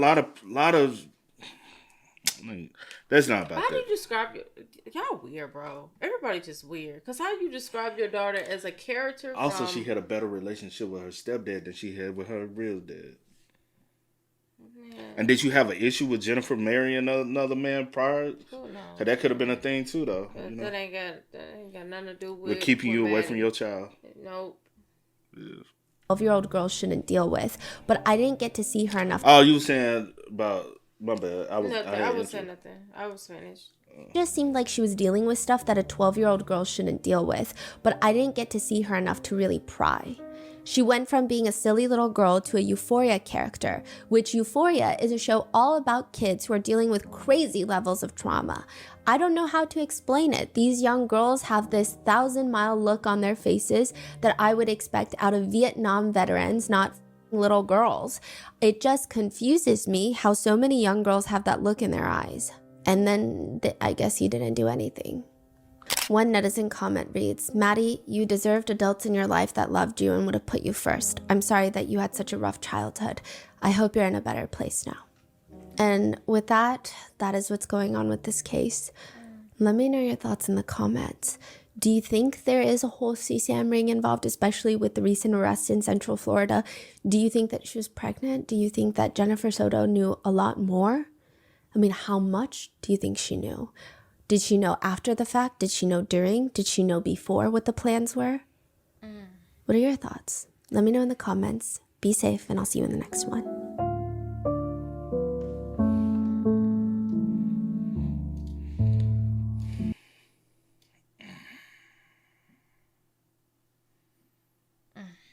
Do you think? Let me rephrase. I'll say this. I personally do think mom knew. I do think. Jennifer. Yeah, I do think Jennifer knew. I do think what happened. I do think he killed her Sunday night. I think that morning. I do think what's his name, Stefan, informed Jennifer that Maddie is dead, or even that night. I think they had to figure some shit out and went about it that way. Tried to figure it out how to go about it and try to. Yeah. Because even with her canceling her appointment, I think that was her. Go to your regular doctor's appointment. Keep it making it look normal, but you gotta cancel that Botox. We can't do nothing about it. We can't do that right now. Yeah. Because your daughter missing, but you got Botox. You know what I'm saying? I think it's a lot. I do think because it's the financial thing too. There has to be money coming in some way, and like something doesn't make sense for Jennifer to keep him around if he offers nothing for you. Yeah. You know what I mean? He had to offer something for you. The previous woman said he doesn't even get aroused by, so unless she laid there like a dead corpse. So it wasn't, y'all didn't have a sexual relationship. Yeah. So because he wouldn't been doing it with your daughter if he was getting it from you all the time.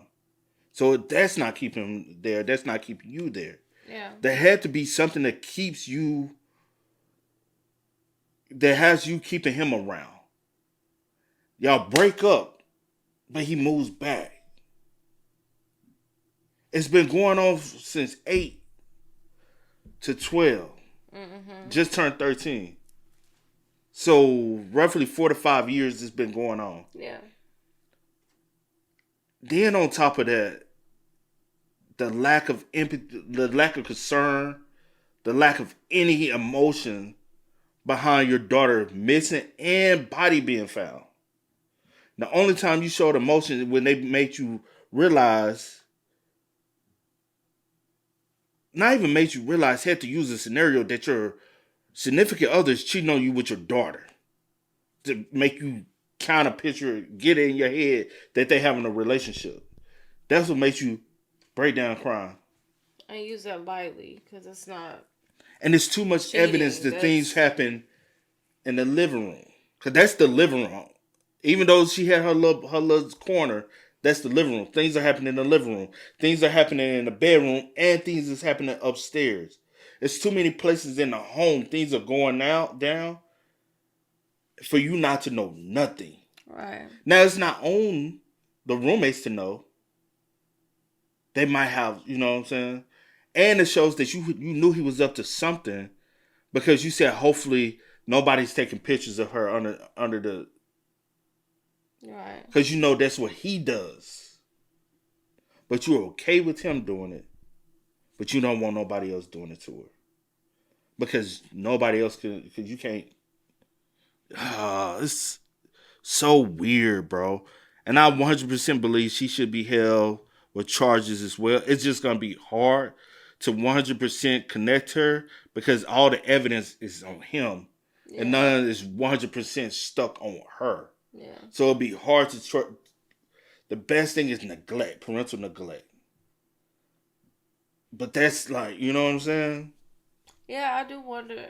Because it's still ongoing. Yeah, so I do wonder how everything will unfold. What other stuff will come out, evidence, text messages, whatever it is, you know. Possibly if he end up saying that she knows more, whatever the case may be, or if they, end up finding more. I do wonder, because I do not believe that she was just oblivious to everything that was like she knew. 100%. And he's a disgusting monster, because I don't know. And anybody that will sit and like,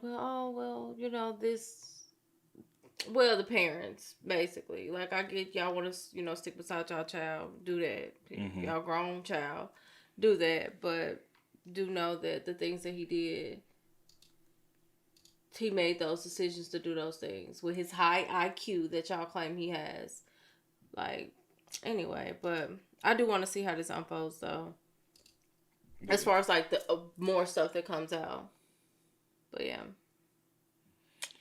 Hey, man. Y'all spam us up in the comments. Y'all let us know y'all thoughts about it for us in the comment section down below. But until next time, y'all know how it go, man. I do go by the name DJ New Kid. This is. We are. We are. No time to kick it, got a stack of flip for my foes. Dollar. Please tell me you can hear me. Don't turn your back and don't neglect me. Just let me know if you need me. Dollar. Let me watch out for my partners. Keep my money low, get my team strong. Let me run away from my problems.